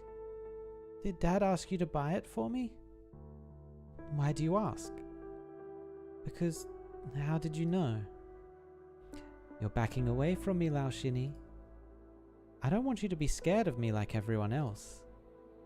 No, If me knowing what you told Father is so scary, how about we dance together to calm you down, A dance? Really? Why not?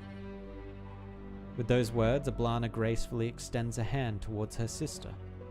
But in Lao Shini's memories, even when her parents put on their favorite music, even when Father shook his head to the melody, even when Mother tapped her fingers to the beat, her sister would only sit perfectly still while bearing an icy smile. She never moved her body to any tune, not even once.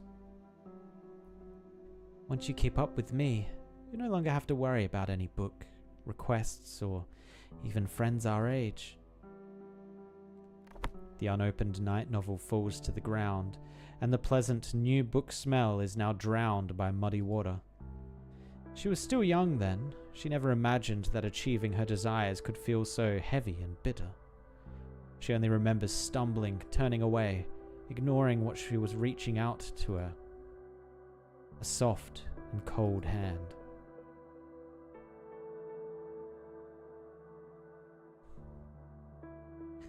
Lao Shini, the crowd is gone. You need no longer hide your identity.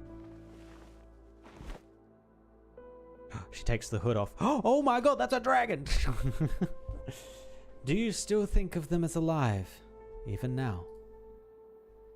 I only know that every Terran's heart burns with a similar flame, and that ever since our ancestors first bent the knee to the Victorians, that flame has never gone out. That goes for all the townsfolk, as well as those who followed me back here. They all have the same fire, except that theirs has never been tainted by the shade of death. What a wonderful analogy, Loshini. Then let me ask you again, what will you do? Dye these flames in your own hue? I imagine you must have tried already. No matter who they are, once tainted by death, your flames can only render them into ash. So I have a proposal, Loshini. Kill me. And everyone in the city as well. If it bothers you how this will be recorded in history, then you can just say that I killed them, and that you merely laid them to rest. The people of Narsasi are still alive, even if what animates their bodies is not life, but death. If they were truly devoid of even the faintest spark of life, they would have long since become one of those hollow, shambling corpses you have wandering about. Oh, they will, eventually. No, they won't. I'd rather see the purple flames in them as a plague, one instigated by you. And you plan to find a cure for it. That's right. I want to cure you of it as well, Eblana. How wonderful. Wonderful? Yes, that's absolutely wonderful. Did you not notice? You aren't trying to run from me anymore. You're trying to cure me, of all things.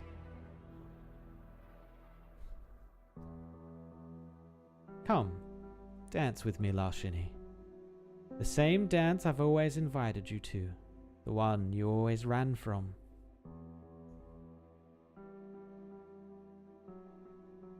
What did you say? I asked you to dance with me. But before the final bar, be sure to pierce my heart with your spear.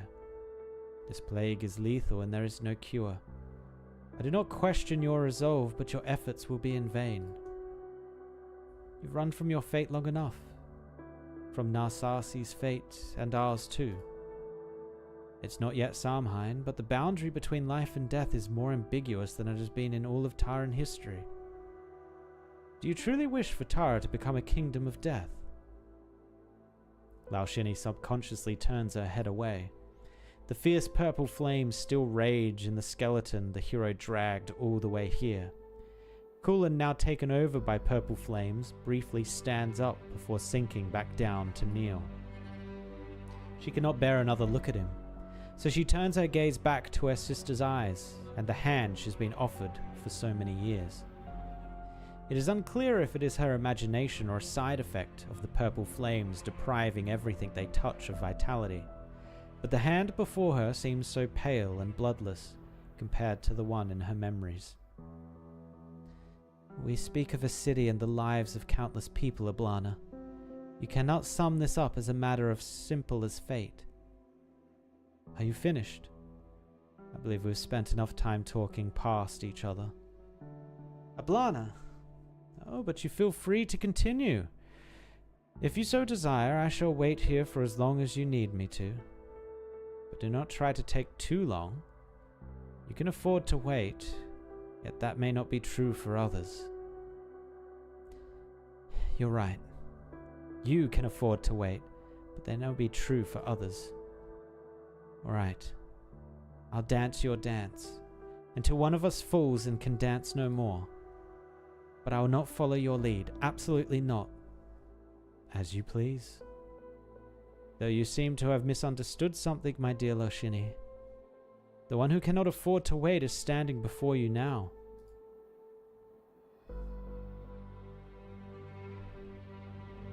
Cannot afford to wait? Loshini scrutinizes her sister's face as she suddenly realizes something entirely unrelated to their conversation. The offered hand is indeed pale, and it is not just her imagination. Purple flames seem to weave together into an omnipresent cloak, giving Eblana her beautiful yet terrifying appearance. Yet they also fail to conceal the malady which seems to consume her beneath her pale white skin. Oh, oropathy? She shouldn't be like this. She was never like this before. Maybe? Eblana, are you... Are you alright, sister? A smile spreads across Eblana's face. The same old ice-cold smile is always found there.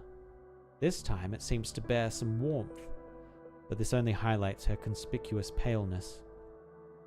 I appreciate your concern. Really, I do. After all those apathetic partings and painful reunions, to only now hear you asking if I'm well. It has truly been so long. Incidentally, I really do want to dance with you. I will, once I find a way to heal you. Very well. Then I shall await you here. Eblana strides towards the citadel, her footsteps so faint that they seem almost frail. She's sick, possibly already dead, and she's keeping herself alive with her ability. Not sure, could go either way. Phew. Oh, Red Dragon, Nemos. There was no one at the gates when I got back. I thought something must have happened. What's going on in the square? Red Dragon? What's that? Alshini is holding a small box in her arms. The dim night lights seem to make it harder than usual to see. I couldn't save Kulin. This was the only way for him to rest in peace, so he'd no longer have to suffer from the flames in the square. The nomad is silent for a long time, until she finds a stone on the ground.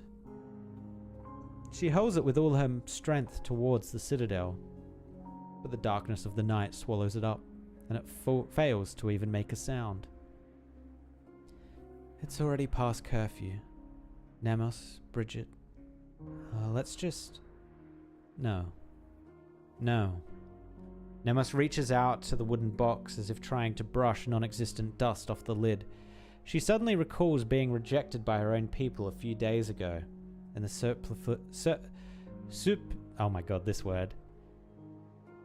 Superfluous, there we go. Words she heard then. The Wakemen do not stand with the living, nor do we require their reverence, until, of course, they are dead. That is the tradition Dublin should be honouring. Still, I'm grateful you were at least willing to give me this whistle.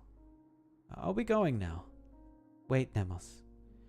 You knew well that Samhain approaches and the Wakemen would be lacking sacred instruments.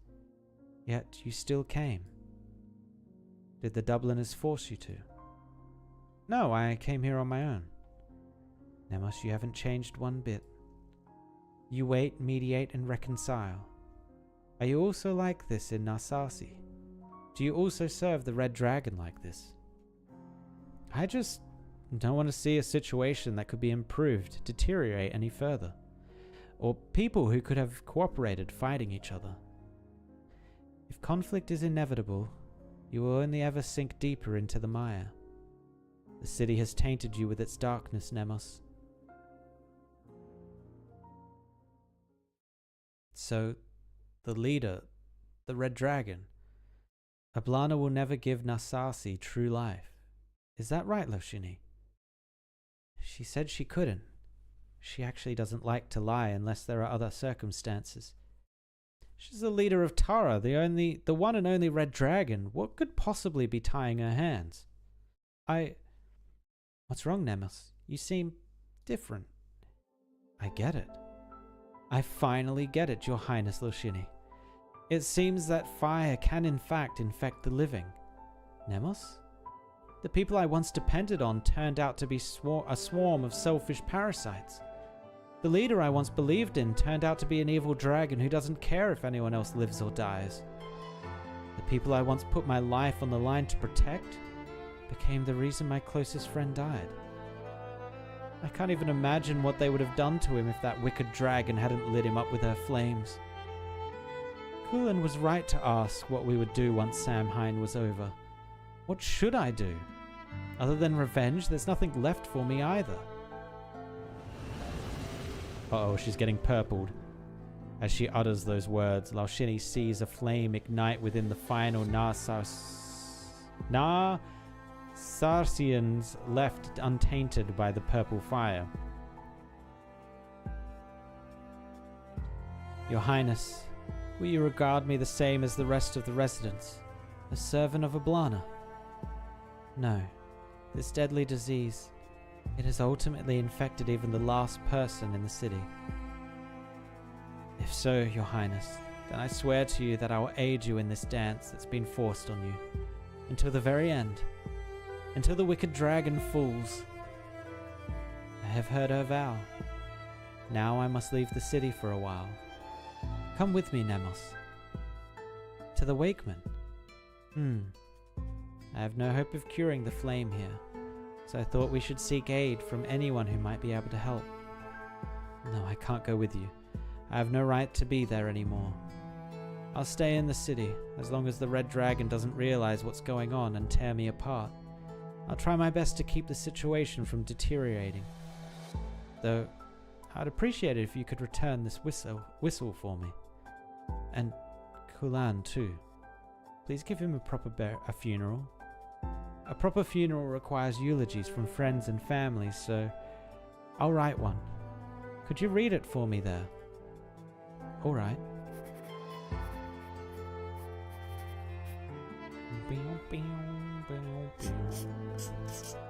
Here, it's done. I'll go with Reed. The Dark Woods are letting anyone in or out. But it should be smoother with us too. No, Bridget, you should stay too. I need your help. Reed? I'll be fine by myself. That works, but Nemos, you're so different now. I guess this is what vengeance does to a person. It's the city of vengeance and the dead. It's all just vengeance and death, baby.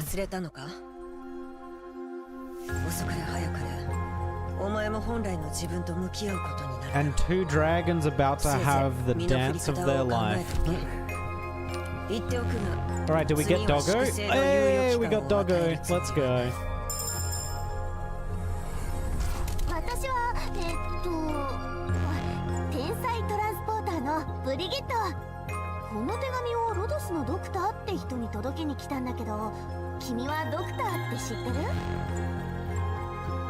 Wait, did she say her name? I didn't hear her in that voice line her say her name. Maybe it was at the very start and I missed it. Oof. Well, we now have Bridget, which is a loop shooter. With the boomerang. Is she going to be worth leveling up? The next attack deals 130% attacker's physical damage, and the boomerang projectile repeatedly bounces between enemies. Attack plus 50%, and projectiles will latch onto enemies they hit, slowing them for a second and slashing them an additional 4 times. But that doesn't mean she can attack again, right? Because she needs the boomerang in hand. When this oh, this is just... okay.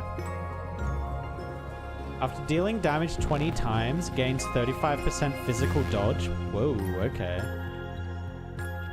Interesting. I don't know if she's worth leveling up, but I think she'd be kind of cool. If you have Narantuya, no. If not, yes. I don't have Narantuya. The only loop person I have is it Caper? I think they're called Caper. I might be wrong. Alright, grab these. They go right into the monster fund. And then we're basically broke. Maybe some money. And done. Oh, right. Hold on, let me check. I think I leveled that loop shooter up as well. Where are they? Like, I E2'd them even. But I didn't put too many levels into them after that. Yeah, Caper. I have Caper. But Caper is only a 4-star, so I think it might be worth building up the doggo. Bridget.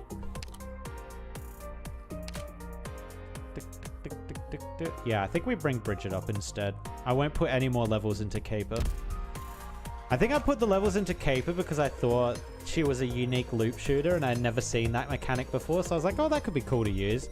But now that we've got a level 5 or a 5-star version, Might as well get here, doggo. Get leveled. 全部甲板に持ってって空の下で見てもいい？こういう金属の塊を何回か届けたことはあるけど、受け取った人はいつも泣いちゃうんだ。Alright, that's pretty decent. Almost to level 50 E1. I assume you want to be running this one. This one does take a while to load up though. Fast. Oh, fast attack? Okay. Upgrade. We might be able to use her next stream. She might still be within the level restrictions we need, or like the level, requirements, I guess. She might be at the level requirements for us to use her next stream, but probably not for very long. Probably not for very long.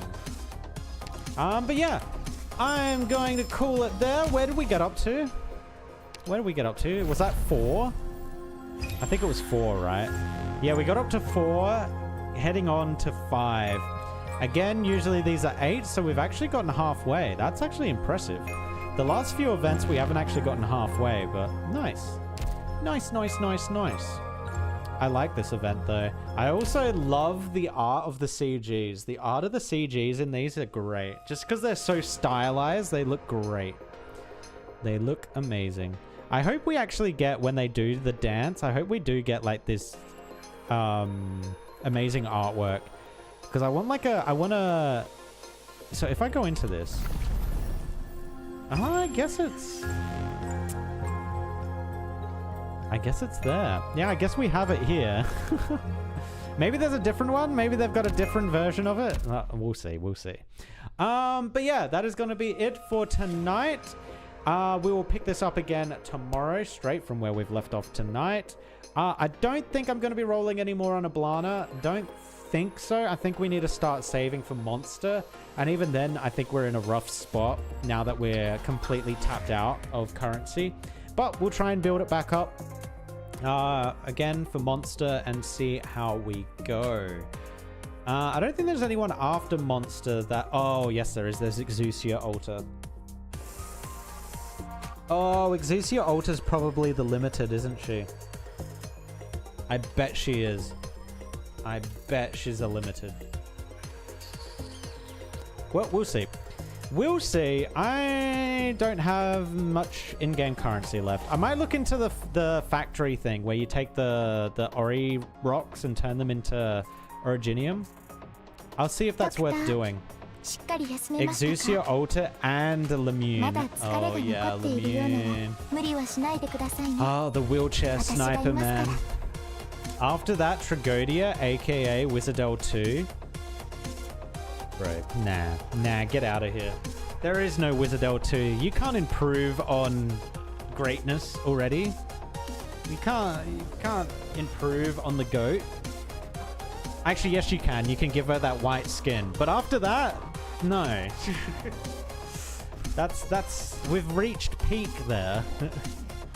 But yeah, that's where I'm going to call it. Thank you for watching. And I will...